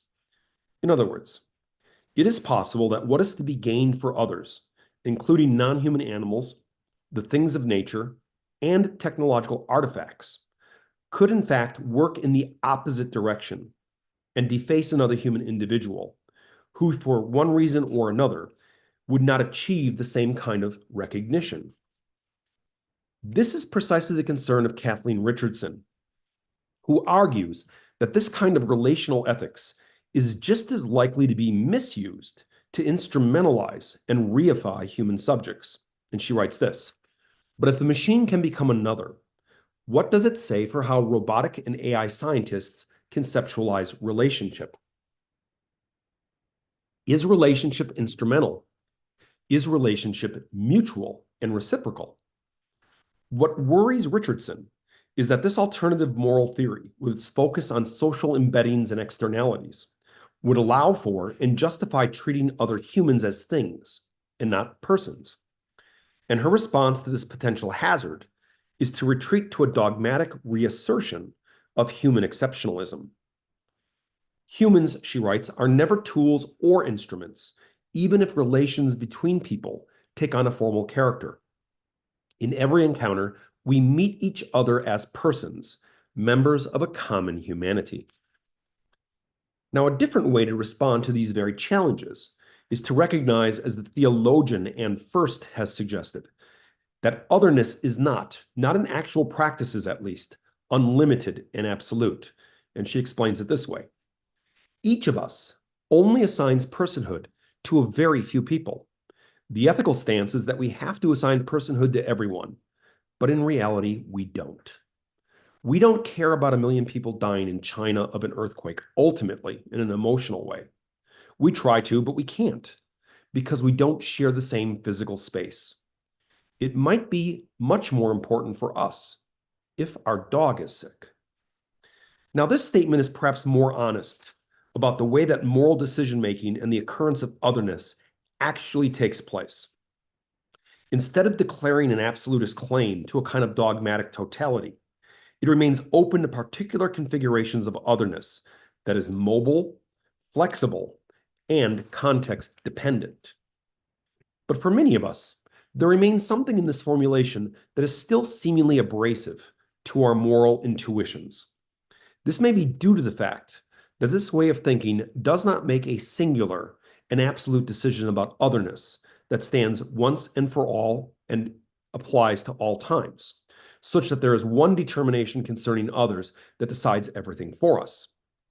The encounter with others, the occurrence of the face of the other, as Levinas would say, is something that happens in time and needs to be negotiated and renegotiated again and again. This means then that the work of ethics is ostensibly inexhaustible.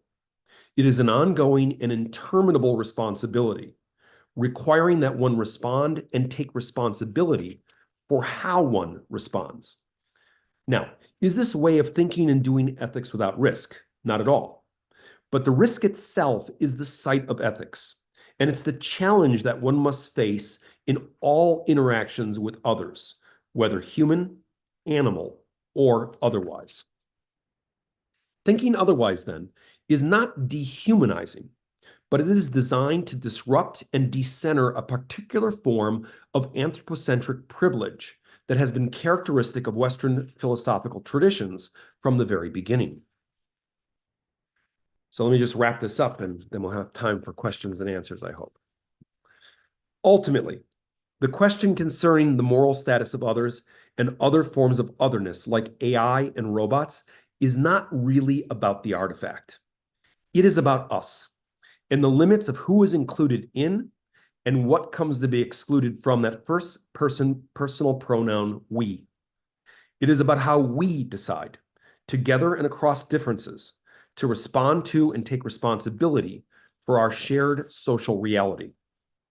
It is then in responding to the moral opportunities and the challenges posed by seemingly intelligent and social artifacts that we are called to take responsibility for ourselves, for our world, and for those others who are encountered here.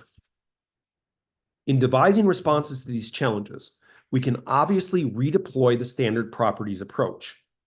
This method has the weight of history behind it, and it therefore constitutes what can be called the default setting for addressing questions concerning moral, legal, and social status. But this approach, for all its advantages, also has demonstrated difficulties with the determination, definition, and detection of the qualifying essential properties. This does not mean, it is important to point out, that the properties approach is somehow wrong, misguided, or refuted on this account.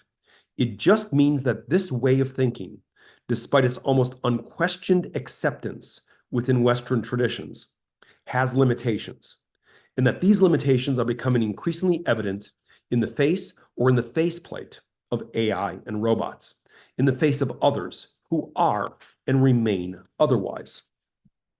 As an alternative, I have proposed an approach to addressing the question of moral status that is situated and oriented otherwise. This alternative circumvents many of the problems encountered in the standard properties approach by arranging for an ethics that is relational, phenomenological, and diverse. Ultimately, the task before us is to learn to question our own sense of exceptionalism. We human beings who have been bestowed with or granted to ourselves the power to decide all things, need to take responsibility for our privilege, for the damage and harms it has perpetrated across the centuries, and for the myriad of exclusions and marginalizations that it has instituted and justified. Questioning privilege from the position of privilege is never an easy undertaking, but doing so is necessary, especially if what we want is a moral and legal framework that is responsive to and is capable of being responsible for others and other forms of otherness. So that is what I have by way of prepared remarks. I'll just point out that if you're interested in this material, it's all in the book Person, Thing, Robot, available from MIT Press. The best news, I think, is that you will not have to pay anything for the book. It is available open access. You can download your own PDF copy right now and start reading immediately. Just either go to the MIT Press website and follow the links that are there, or use the QR code that I've provided for you here. But thank you for listening, and I look forward to your questions. Perfect news, especially for our students, that it's free of charge. So you really recommend this book. You can download, you can scan this code. Okay, thank you, David, for your comprehensive, let's say, overview of many approaches to robot ethics and lots of interesting insights. But we are, of course, still waiting for the question. But let me ask you about problem of cyborgization, because you mentioned a little bit about post-humanity. However, you didn't mention anything about cyborgization. But in my opinion, maybe all the differentiation dilemmas, let's say, will disappear completely, because we will in future merge with robots. We will, let's say, combine our bodies with robots one day. And what do you think about this process of cyborgization? Because transhuman is still talking about that. Now we see this differentiation between us and robots. That we of course know what is think, what is not think, what is human. We can indicate some species, but what the future will bring us in terms of cyborgization.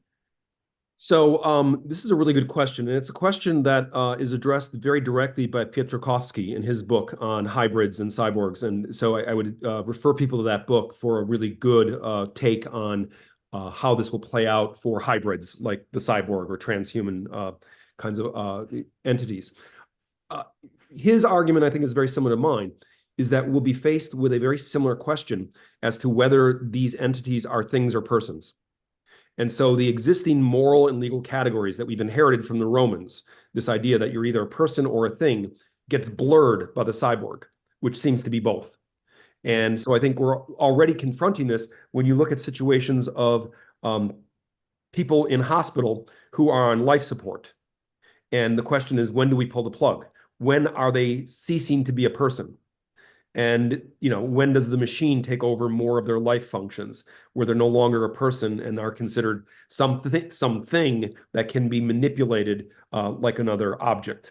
And I think that question is already before us.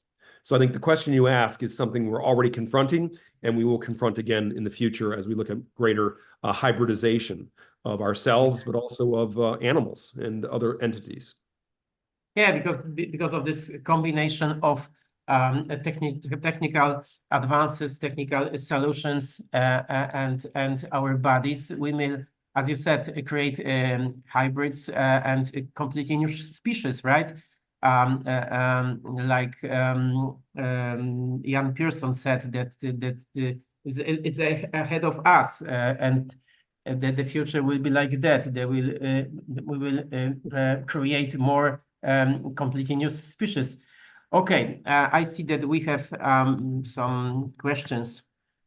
What's your opinion about the so-called hybrid ethics? Oh, it's something related to our talk. An opinion that every person can arise its individual personal assist with a set of moral rules which match your individual ethical approach. So I think we often think that we decide these things, that we like make our own ethics and go out into the world with our ethics. But I think like religion, we don't choose it, it chooses us. So we're born into a community with sets of norms and expectations that then get to be codified in moral standards, but also in legal standards. And as a result, we see differences globally across different communities. But it's, I think, very rare that you see differences across individuals because we're already parts of communities and that these are more of a communal, shared set of norms and expectations that we're born into and that we often don't select ourselves. Okay, I'm looking for more questions, but okay, it's another one. So actually, the last one, very interesting presentation, and thank you for your book, of course. Would you personally be in favor of building else that don't look like humans to protect people from forming unhealthy bonds with them? What's about the robots in the social care sector? Yeah, this is a really important question. I think Kamil gestured in that direction when he talked about the greater responsibility of creating humanoid-like robots and the ethical challenges. I think we've found actually in practice that non-humanoid robots work better, especially in the medical care setting. You think of the Paro robot, which looks like a seal, which is used for patients that are suffering from dementia and Alzheimer's. Animal-like robots seem to have a much easier task of being integrated into the care environment because they're not humanoid. And we have different expectations for animals. We've been using animal therapy for a very long period of time in hospitals and in medical settings, and robots that are using an animal morphology seem to work better in caring for both children, elderly, all kinds of different individuals who are suffering from different mental and physical ailments. And my guess is we will see a lot of that work developing as we begin to think through a lot of the questions that Kamil asked about the dangers and the opportunities of humanoid robots and whether or not a different morphology may be more effective for the treatment of individuals in medical care. Yeah, perfect. Thank you very much. Yeah, I completely agree with you that especially in social care sector, we don't actually, it's maybe sometimes unnecessary to build human-like robots, right? And maybe sometimes it's easier for patient. However, it makes some problems. So maybe it's better, for example, to create animal similar robots similar to animals, right? Like could be dogs, could be whatever. So maybe this is the future. Okay, maybe let's afford for one more question. Do you agree that that the moment humanoids achieve the same level of moral consciousness as humans, they will quickly get rid of us? Okay. Yeah. So, this is, I think, the way that we often tell ourselves the story in our science fiction, especially, that we don't need to worry about robots getting moral or legal rights until they become conscious exactly like us. And then we'll give them human rights, or at least we should give them human rights because all our science fiction stories tell us very bad things happen when we don't, right? Beginning with RUR and Karl Čapek, all the way up through Blade Runner and everything else. I think this is probably not the way things are going to play out. I imagine that we are not even going to create human-like consciousness in robots anytime soon. We may not even create non-human consciousness. We may create all kinds of other kinds of things, but I think this question of can we create consciousness in the machine is an open question. I think the question about what to do with robots as social entities will come before we're able to respond to the consciousness question. So we will have to address a lot of these questions before we're even certain about or even moving in the direction of creating sentient, conscious, artificial beings. I'll give you a really good example of where this is already happening. So in the US, we have these delivery robots that drive on the street and bring you food. We have them on college campuses in particular, but also in small cities. And it turns out that when these robots are on the street, there is a potential conflict between cars that are driving on the street and the robot. So 12 states in the US have now had to make laws protecting the robots when they're on the street. And the law says that when the robot is in the crosswalk, it has all the rights and responsibilities of a pedestrian. Now, these robots aren't conscious, and we're not waiting for these robots to be conscious, but we got to make a law to protect them. So we're going to use the existing legal apparatus that we have, which is pedestrian law.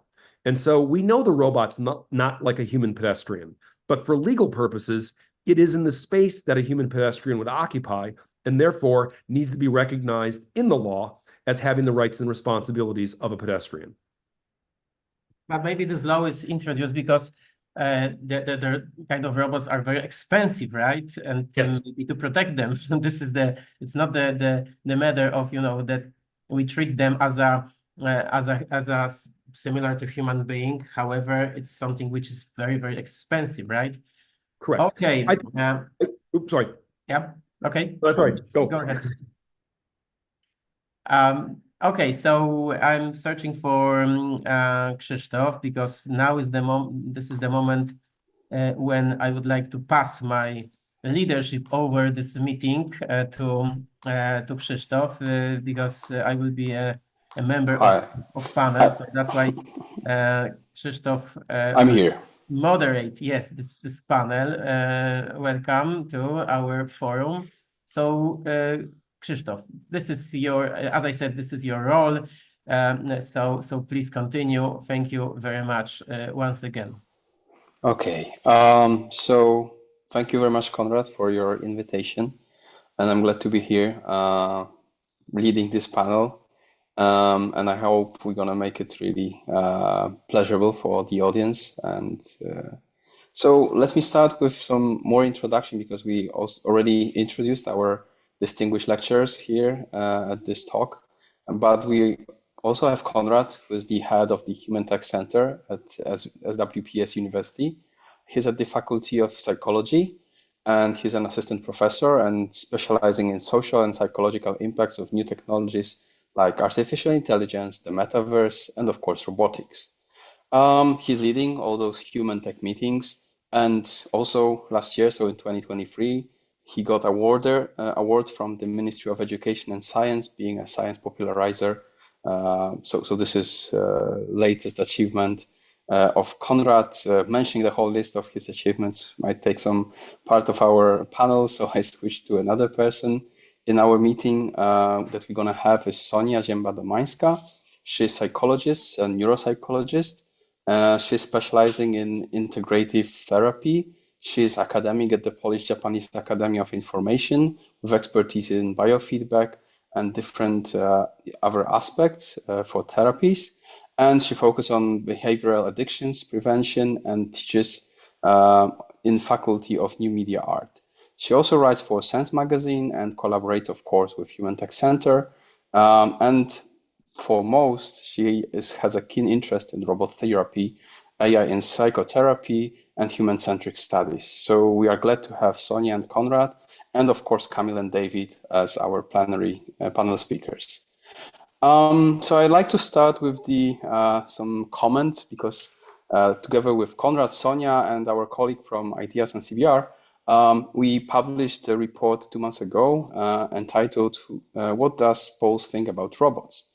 And we observed significant concerns and fears regarding development of robotics. And there were some interesting results because we asked, for example, whether in Poland, of course, If you are about to hire immigrant or a robot for simple tasks, whom would you choose? And it turned out that the majority, like larger part of votes was for having a robot. So this was a little bit astonishing for us, and I think we would like to give this as the first flavor of our discussion about this, whether the robot is already personalized or how we should see it. And I would like to ask David the first question because we heard his presentation just a couple of minutes ago. So the first question is that in your book, Person Think Robot, that so I found it yesterday that this is online and available, so I started reading, so it's a very nice book. So you propose a revolutionary reformulation of our ethical and legal approach to robots. So could you provide a practical example of how this new framework would apply in a real world scenario? So this is like making more substance to what we already heard. Yeah, no, Krzysztof, thank you. And thanks for the question. I already talked about the delivery robot, so I won't talk about that again. Yeah. But let me talk about another situation where this is very real and it is something that is confronting us currently. It's not something for the future. And that is with intellectual property and specifically patents and copyright. There is right now questions regarding generative AI and who or what gets to hold the right to the intellectual property. So that if you prompt ChatGPT to write you a sonnet and you publish that sonnet, who is the author of that sonnet and who is the copyright holder for that sonnet? Right now, in order to be the copyright holder, you have to be in many jurisdictions a natural person, that is a human being, and therefore in the US and a few other places, it has been decided that the algorithm cannot be named the author. There's a few journals actually that are prohibiting listing ChatGPT as a co-author, whereas some other journals are actually permitting it when scientists are collaborating with the algorithm. But I think the really interesting thing is what's happening in patent law, which is the other side of the IP equation. You have copyright for artistic things and patents for technological inventions. And there is a legal scholar, his name is Ryan Abbott, and he has a project called the Artificial Inventor Project. And he is going around the world to different jurisdictions and filing a patent application on behalf of an AI named Dabbus.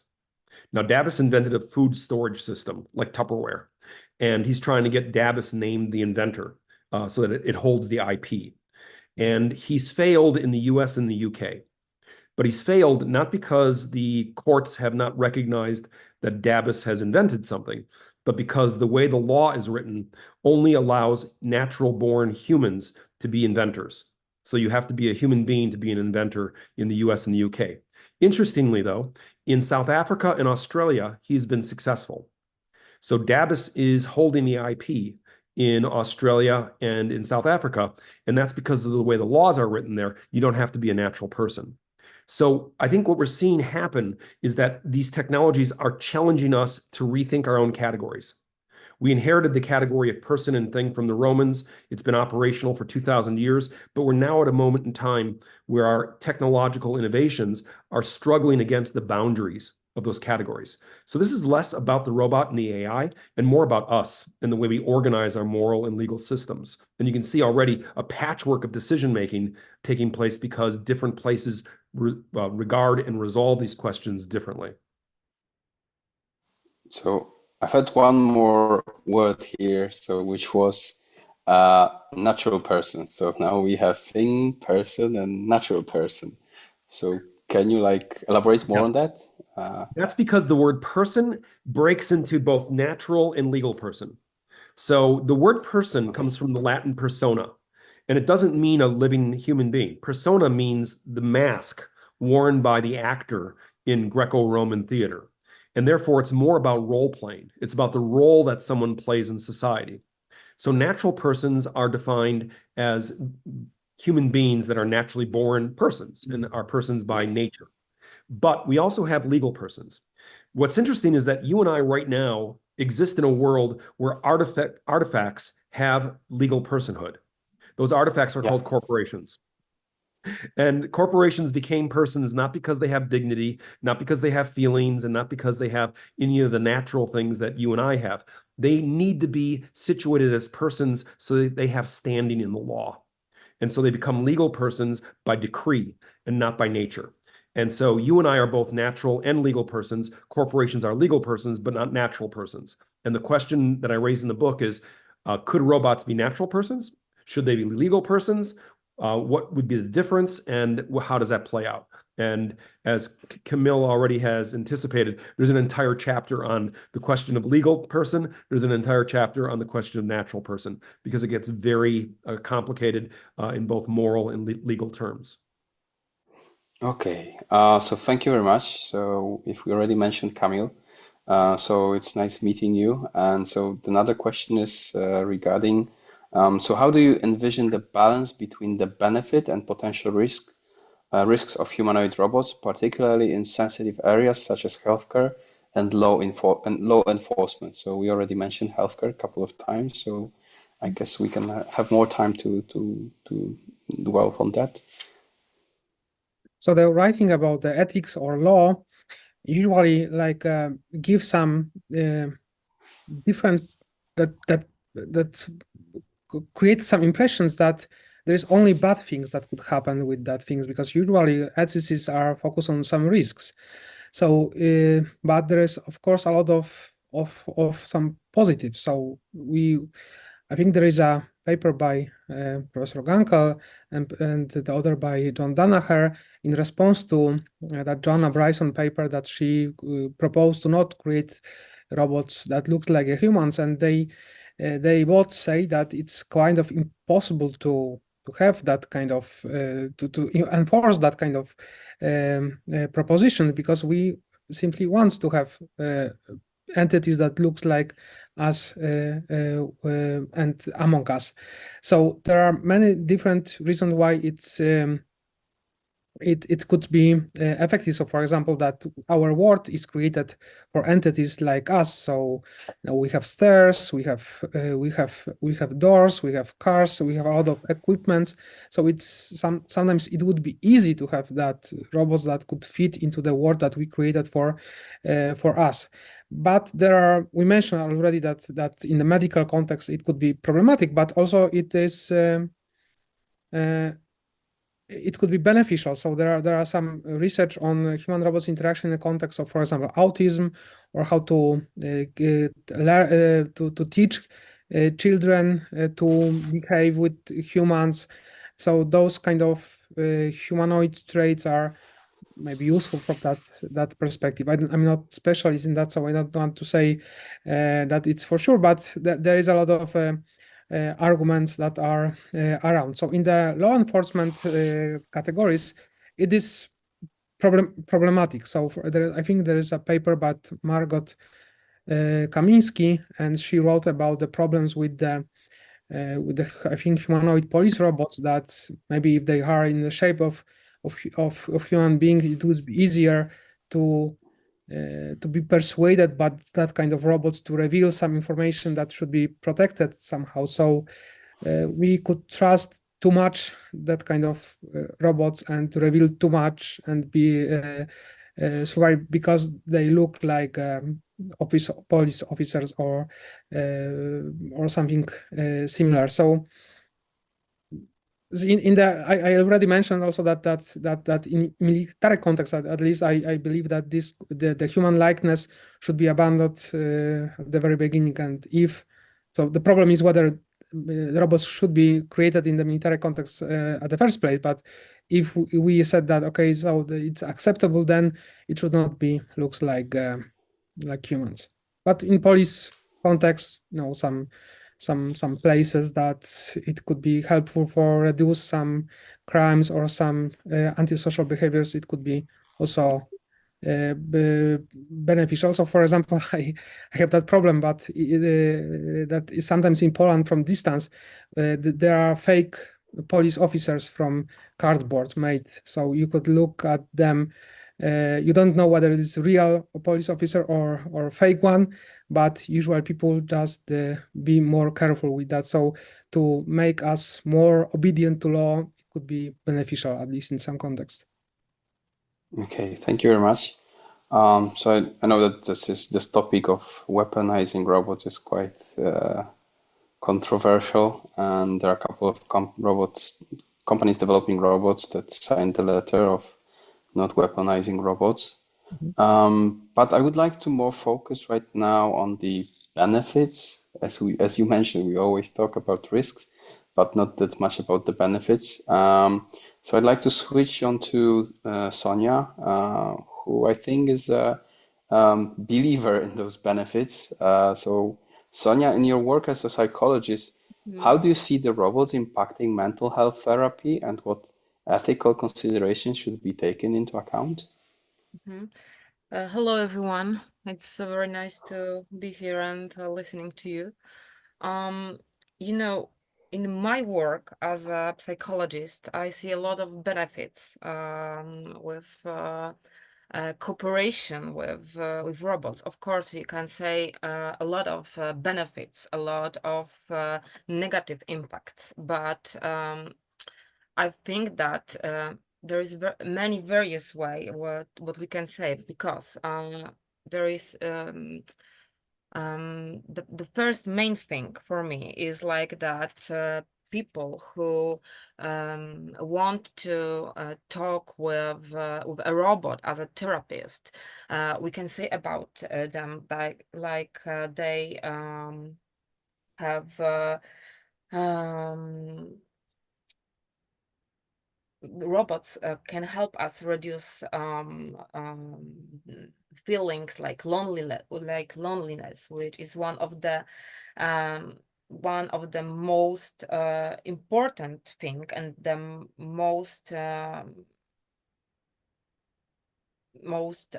main consequence in a lot of behavioral additions, what we can say about my patients. Of course, robots, of course, can increase accessibility to mental health services. We can use them 24/7, and they are available for patients. They can continuous support for patients. They can take a lot of helpful thing like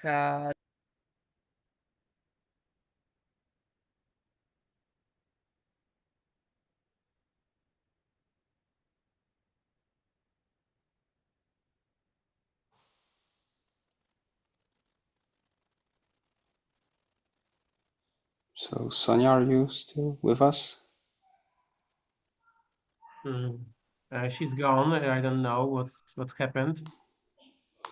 Okay, so I guess you need to take over, Konrad, because you are also Okay, I can in psychology. continue. I'm psychologist. So for So me, of course, something was mentioned about the how can we use in the therapy, in the process of therapy, robots. So this is important, I think, from this perspective that sometimes it's so hard to express some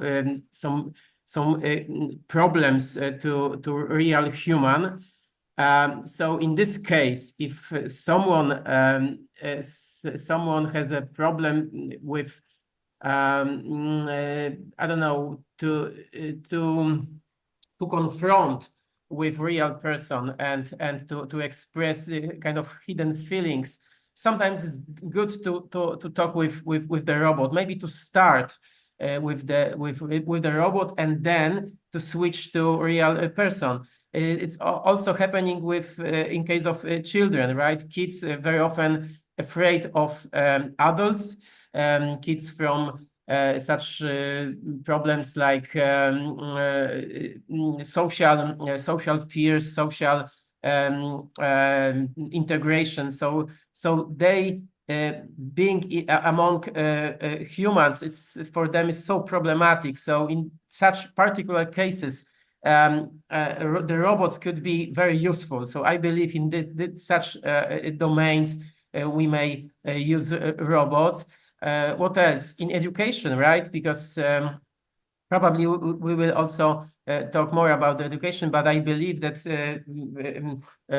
sometimes robots as a let's say embodied artificial intelligence can analyze our efforts, our what we do, and could be helpful.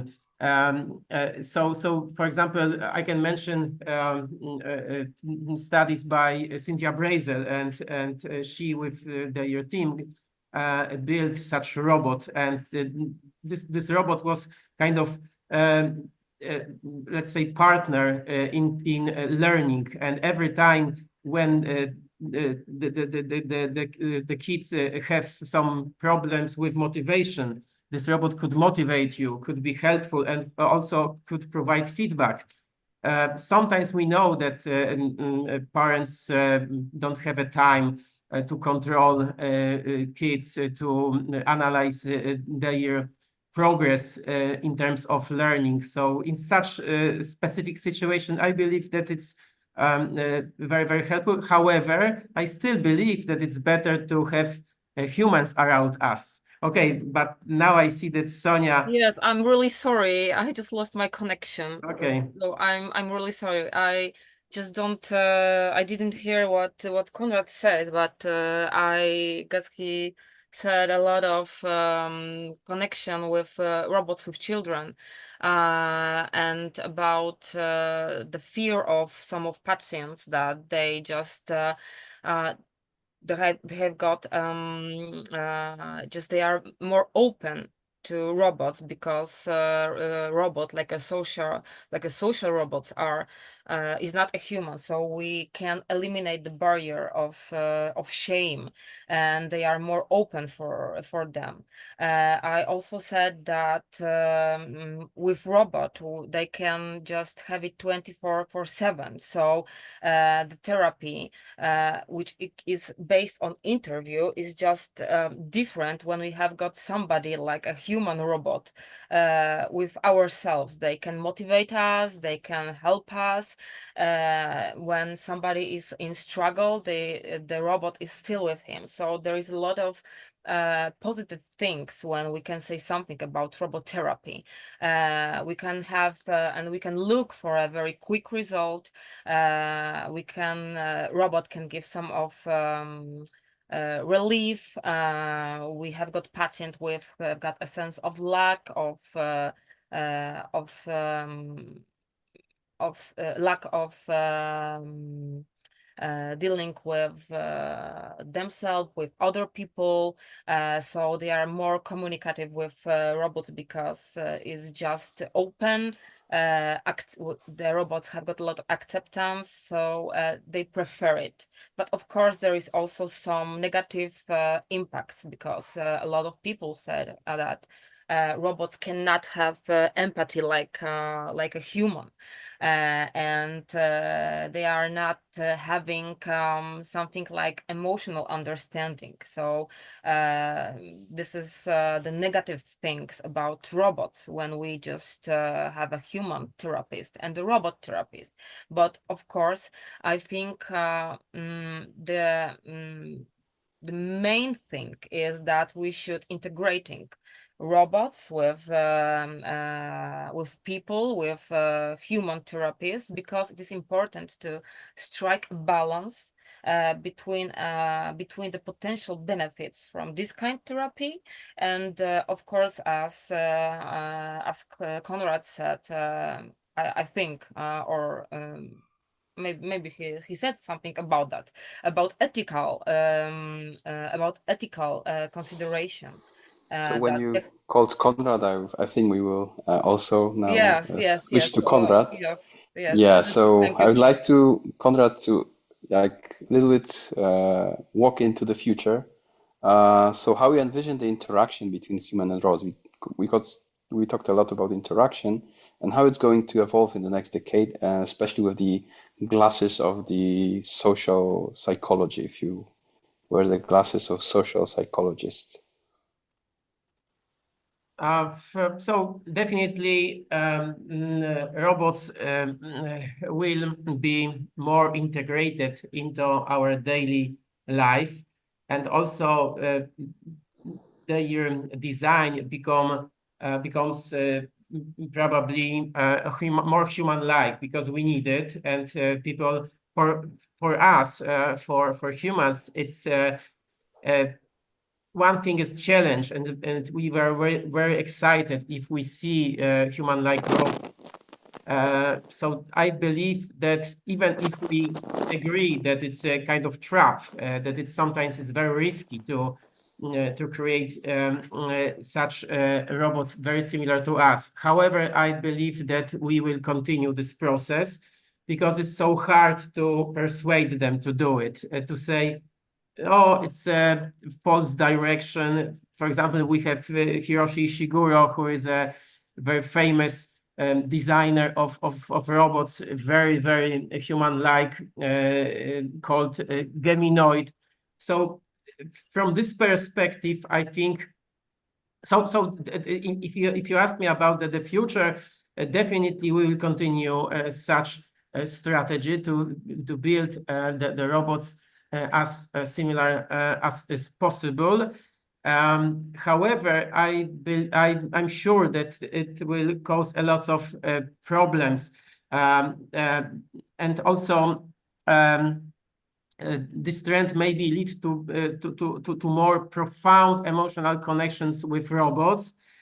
And this is the question, how can we maybe stop these processes, or maybe as a scientist to be involved in this process?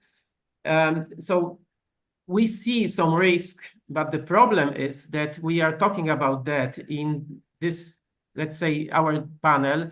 We have, I guess, very similar opinions regarding the future of design of the robots. However, the truth is that our impact of designers, of engineers, is very low, I think, because everything is driven by the market, right?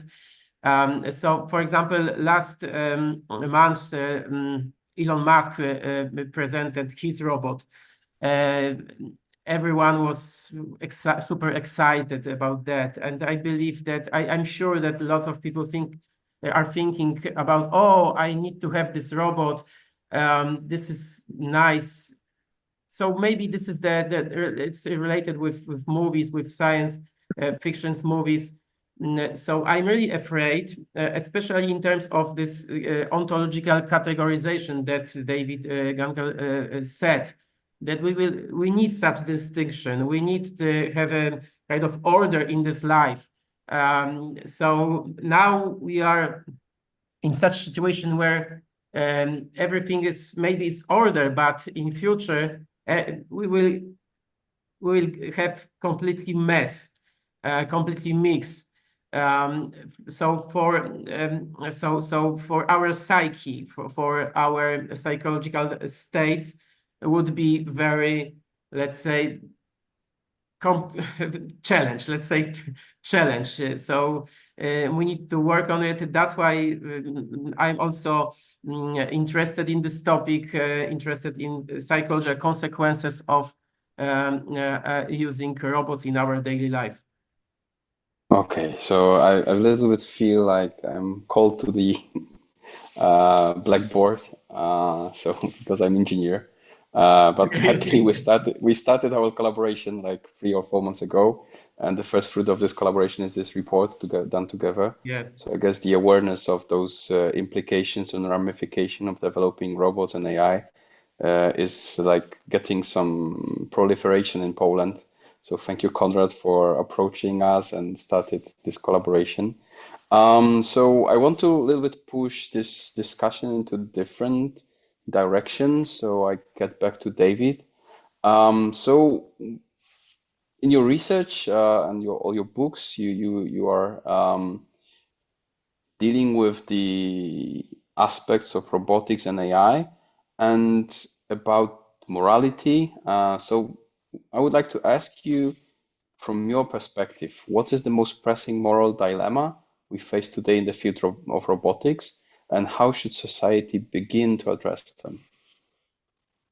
Yeah, so this is good because whenever you're confronted with some unknown new technological challenge, the question is, well, how do you organize the range of dangers and challenges that have to be addressed, and which is the most important one?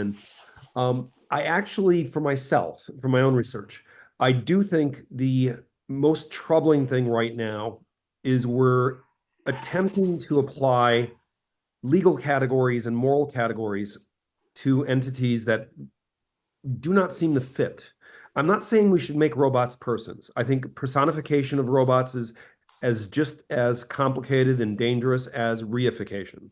I am saying, however, that I think the categories that we've inherited, mainly from Gaius, this Roman jurist who said that in law you have one of two things, a person or a thing.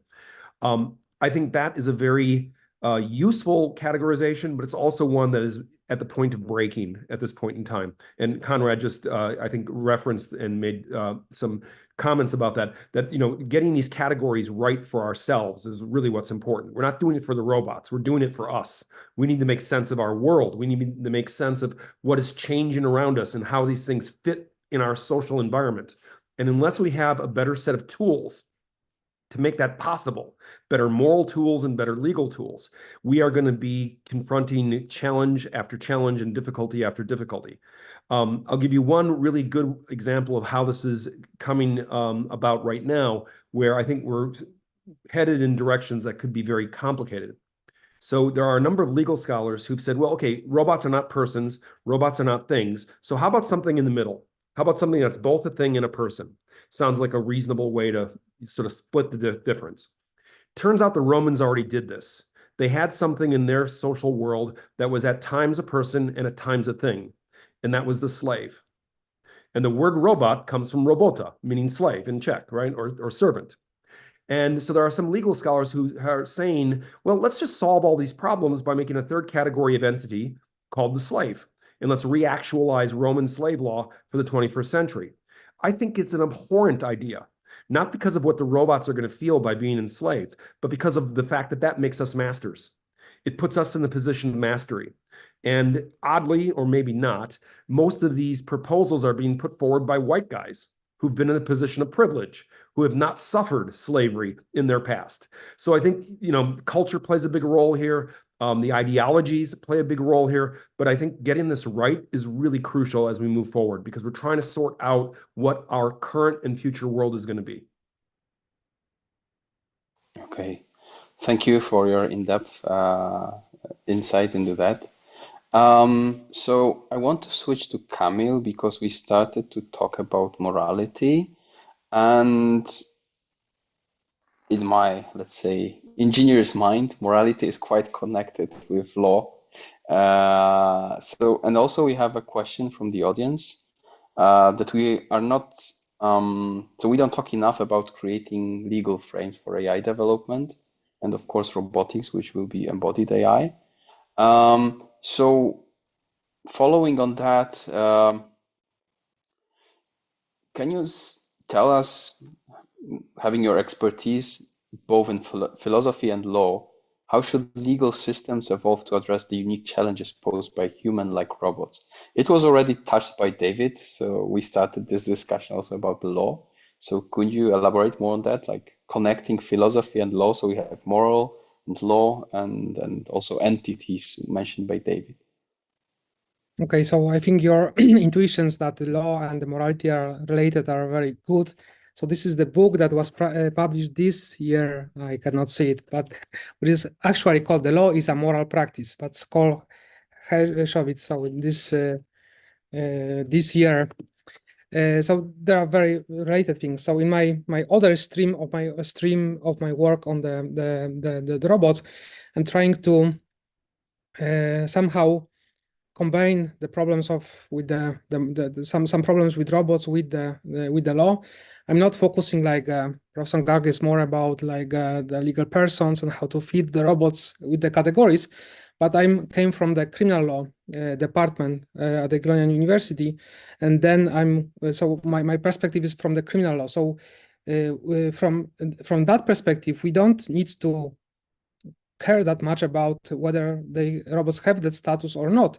but we could but we could just start to asking question how to organize our interactions with robots. So we don't need to first discuss, okay, so robots needs to have some status to be considered as relevant from the perspective of criminal law, but we could ask in what kind of situation how we should react, or which kind of our interaction with robots should be some kind restricted by law. So I published a couple of papers and which I also combine in my book, that robotics criminal law, crimes against robots, in which I propose a series of different changes in the law, how to combine the robots with the law. For example, there is a chapter about the relations with robots, and I think that there should be protection of human like love-like relation with robots, that the law have special place in moral and legal life, and there is that people could have that kind of relation with robots, and then we should start to thinking about some kind of protecting people who are in love. So this example shows that my approach, that I'm not focusing on robots as such. I'm not thinking that we should protect them for themselves at this point, but we could organize our interaction and law with robots also today, but not because of robots, but about other values that are important for us. In other paper, I propose that some kind of limitation of being violence against robots. I justified it that it could be could lead to some more problematic social situations.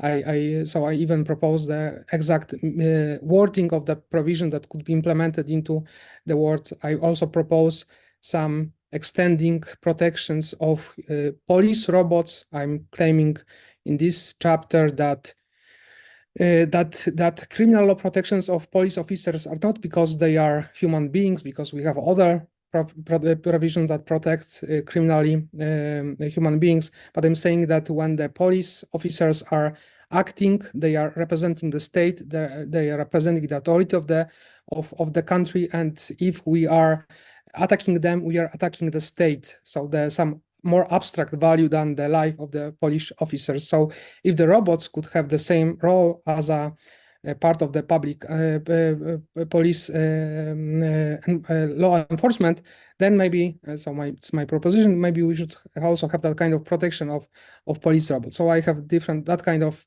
practical proposition how to implement robots to law, and not waiting for them to have some kind of capacities, because it's completely different category of thinking. But I'm saying about how we should fit robots into our contemporary legal situation.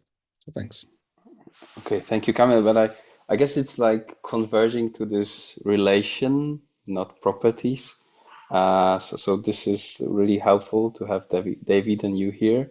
But when we talk about relations, I want to now ask Sonia, because there are different relations. Kamil, you also mentioned about close relations, even love. So Sonia has her theory of hybrid love. Can you comment on that? What's the implication, the context of human-robot relationships? Yes, but first of all, I would like to say something about the question we asked people, polls, what in our report, what the polls think about robot. That we asked them, could they fall in love, or can they imagine in deep relations with robots? So they said that it's impossible. They can have a friend. That a robot can be a friend for them, and it was something about 20% of polls, and something like 47%. I don't remember exactly, but they said that they can like a robot, and this is the only feelings that they can have with this kind of interaction. What about the hybrid love theory? We started to think about about hybrid love theory with David Sypniewski, because we have got the project about love bot, maybe not a robot, but the bot. And we started to think, could people have the same feelings, the same depth feelings for a bot, if they just can make this kind of bot with the things they want to of them. They can just chat with them, have it in the telephone all of the time, and could they feel something like love? Can they feel something like love? And I think that now, when we have got this, we live in the social media, we are still in the computers, with the internet, that our future relationships might evolve some kind of these hybrid forms. So we can feel the same for the bot, maybe not for a robot, but for the bot. We can just have the same feelings, like then they started to when we started to connect with them. And of course, the feelings for real people can be different, but we don't know if it is like that. So the robot can be our support when we are sad, and we can have it just in our hand a lot of time. So we think that this kind of hybrid theory is like we can just have the same feelings for a human, like for a chat, for a bot. So if there is some of difference between our love for people, is the same connection and the same fire in our brain with the the structures of our reward system. So we want to understand it, and we can just simulate something like emotional response for a robot, for chat, and they can be like our friend, but also like a partner. So thank you very much, Sonia. And we have David here, co-author, working together with Sonia. Okay, so Konrad, because Kamil mentioned on one hand side the relationship, like love relationship, but on the other hand, also Kamil mentioned that this is also one of the topics when you have law enforcement and how to treat them in the law. And I guess you did some research on that.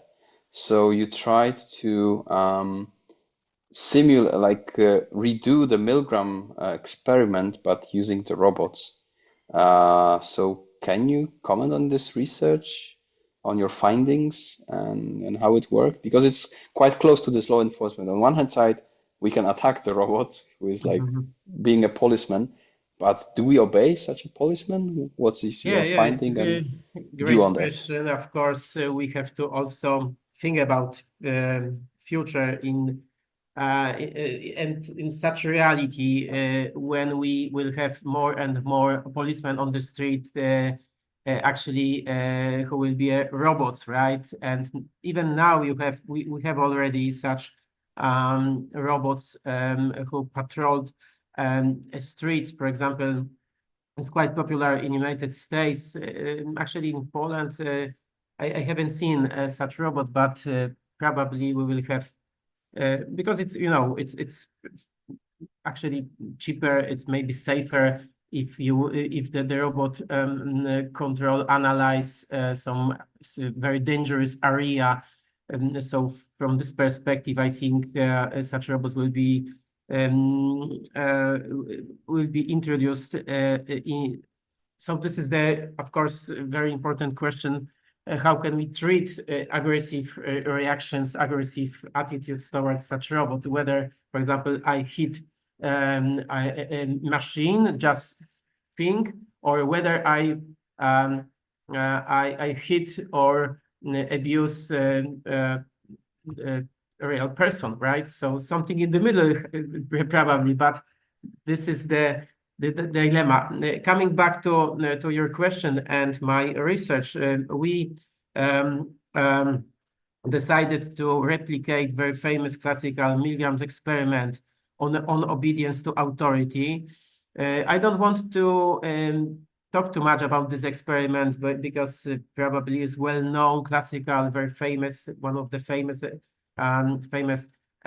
psychological experiment.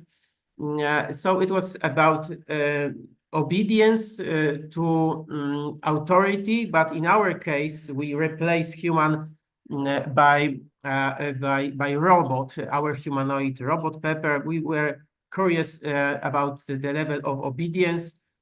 So it was the same procedure like in Milgram's experiment. We asked people to be in the role of teacher. The task was to provide electric shocks to the learner every time when this learner make a mistake. And of course, we had a control group with humans, so we replicated almost everything with all the details. And what's turned out? It turned out the level of obedience was 90% in each cases. So similar, completely the same level of obedience. It was for us a huge surprise. But people very often ask me about what was the reason why we conducted such experiment. Because we would like to start discussion about machine and obedience toward machine, because there are lots of machines around us. Very often they control us. They, they in such position where we have to follow their instruction, right? You may hear, for example, the same stories with, for example, such assistant, right? Assistant like Alexa or Siri. So this is kind of authority because we are listening their recommendations.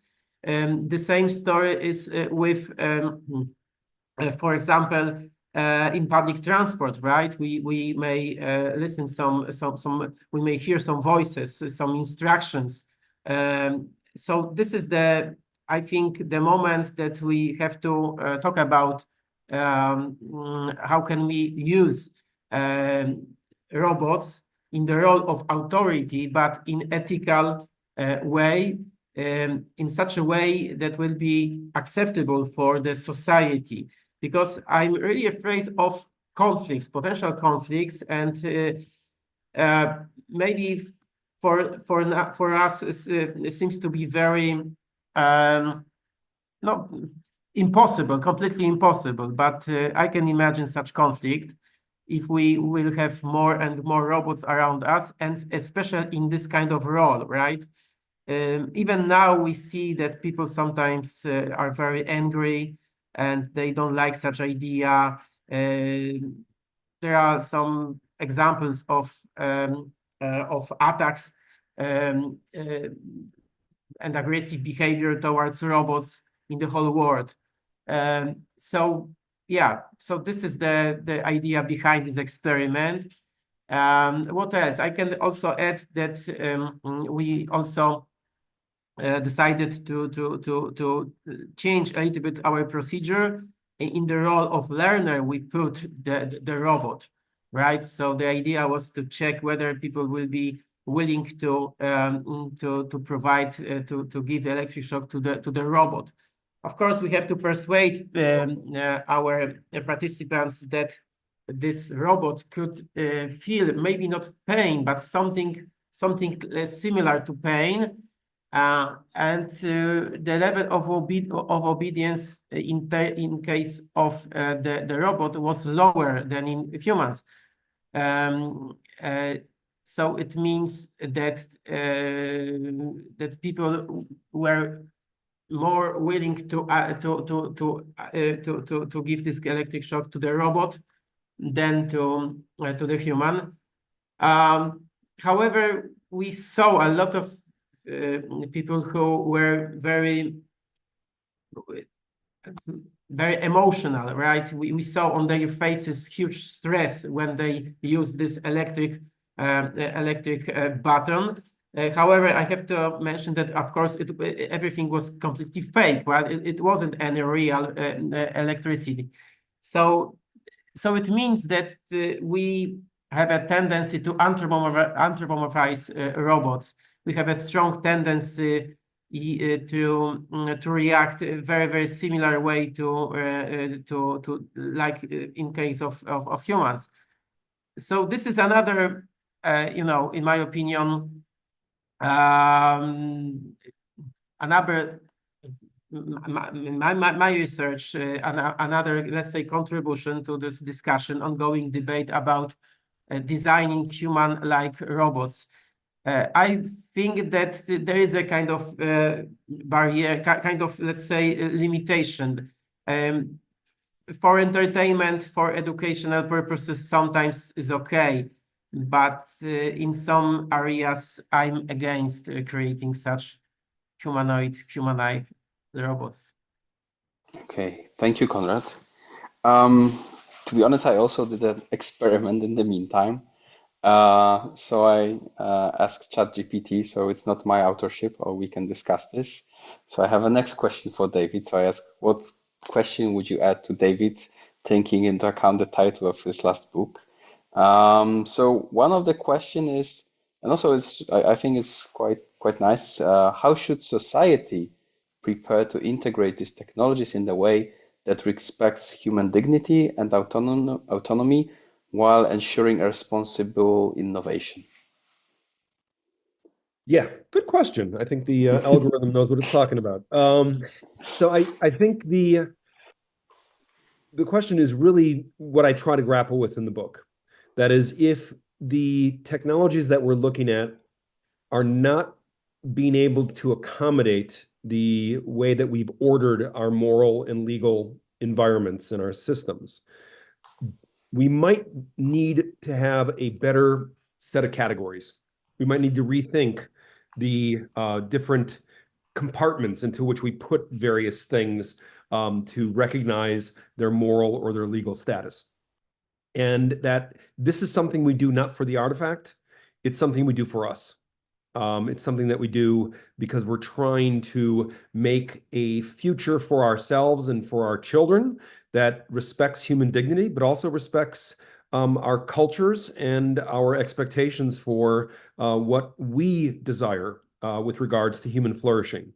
So I think when I say that this is less about the AI and the robots, I'm really serious about that. It's less about the technology, and it's more about our decisions in the way that we order our world and how we're going to be doing that across cultural differences, across linguistic differences. Obviously, the way this is done in one location of the globe could be very different from the way it's done in another location in the globe, but there are shared points of contact.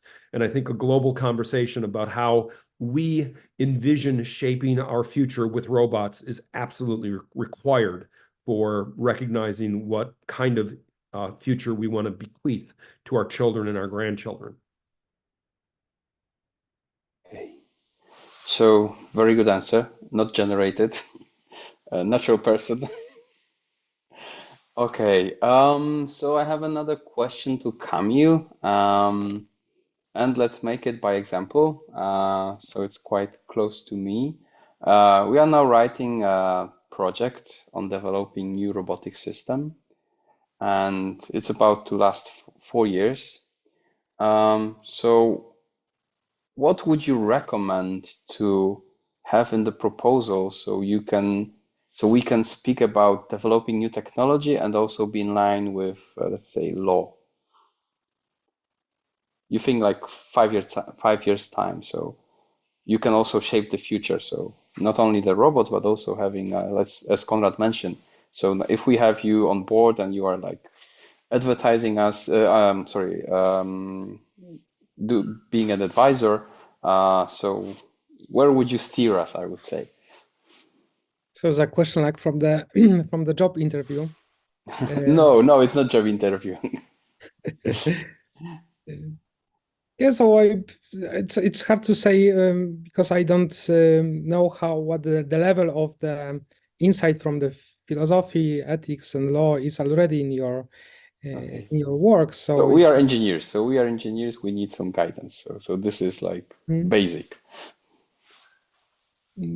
So I would recommend to take those things into account, try to persuade that those issues are important, and there was a one, I think this was paper by Ben Green, and he said that all machine learning or people who are working on some software, I don't remember exactly which one, that they are all need to recognize that they are actually doing something that is politically relevant. And this paper was very highly cited and caused a lot of discussion because people it's kind of uncomfortable to people to think that they need to think about those aspects. This is not for some people it's not obvious. The people some I don't want to generalize that engineers do like that, but some of them said that this is the problem of the, for example, people who works in the management or some government. But this paper, and I subscribe to this position that all of those small decisions could have huge ethical impact, societal impact, and we need to be aware of them and try to ask constantly the questions what it could be a problem, how it could be used, how we could ensure that our important values will be saved or improved, and so on. So this kind of answer, but I don't know if I get. Yeah, thank you. So I will play more this game. So now I'd like to talk to Sonia. So you can imagine that I'm engineer. It's not that hard, and because normally as you do the therapy, you just get the robot from engineers and you have to tackle that. This is the robot. Do something with that. But let's make it other way around. This is also we can start the proposal writing right now. Okay, this is Uh, okay. so if you were about to create the robot which will help you in therapy, so you are in discussion with me, and from your perspective, from your work, you can say, what are the functions, properties that would you expect from the robot that we collectively developed for therapy, for your therapies? Okay, but we are talking about I wanted to ask you what kind of therapy, but okay, let's do it just like that. The robot need to be response for the emotions. This is the main thing when we are talking about the therapy and human and robot interaction, of course. But you need facial expressions as well. Of course, Okay. facial expression too, because they need to recognize it. They need to know what kind of emotions, kind of feelings, what kind of high of voice the patient have. And of course, they need to be good listener. They need to just ask, and this is the thing about the responding with the patient. Sometimes a lot of patients said that the robot's not judging. You know, so when you are talking with the robot, they are not judging you, and that's why they prefer to talk with robots. Also, the robots is not like a person, and they can just be more open because they know that they are more safe with the robot than with the human, because they've got some experience in their life that people are just not, you know, giving them some good environment to talk, to express themselves, to show themselves to other people. That's why they feel more comfortable when they are talking about themselves when they are talking to a robot. So this is the the main things when we are just wanted robot to be. Okay. So I think we have a good start for writing a new proposal. So Konrad, if you were about to, let's say, I know that you like to synthesize, so maybe you can sum up our discussion today, or just give some more questions. I would say you are the right person to let's sum say up. give the final words, or maybe Okay, yeah, provoke yeah. some more Final words, of discussion at the course, end. but not to sum up. I think it's would be a huge challenge to sum up everything. I think this is this kind of event. It's of course next step to understand these dilemmas and problems, and maybe to establish collaboration, let's say, and maybe to you know to create some research project. So that's why we organize such meetings, because it's perfect opportunity to listen what we do and to think maybe about some common projects, so joint projects. So I believe that it's possible. Also, I'm not talking about our group, our panelists, but also I'm talking about our viewers or listeners. So if you have some ideas, if you have some projects, so feel free to contact us, and maybe we can work together. Because the truth is that the numbers of scientists who deal with this problem, I think, is very, very limited, right? Because everyone for now is interested in AI, but not too much about robots. But as Kamil also said, I think this is the right moment to start the discussion, and we as a HumanTech, we contribute to this discussion and our event as well. So thank you very much for your insight, for your comments, and also I would like to thank you to our viewers, and also our HumanTech Center team who helped me to organize this event. And I believe that we will continue, right? Because it's the first meeting on this year, first meeting, but we are going to organize more. So please stay tuned and look out for our next meeting. And also, you have seen on the chat box link to the survey. So please fill out this survey. I believe that you are satisfied with this event. Thank you very much for your time. Thank you very much, especially for to our speakers and members of panelists. Thank you, and enjoy the rest of the evening. Thank you very much. Bye bye. Thank you very much. Thank you. Bye. Thank you. Bye. Bye.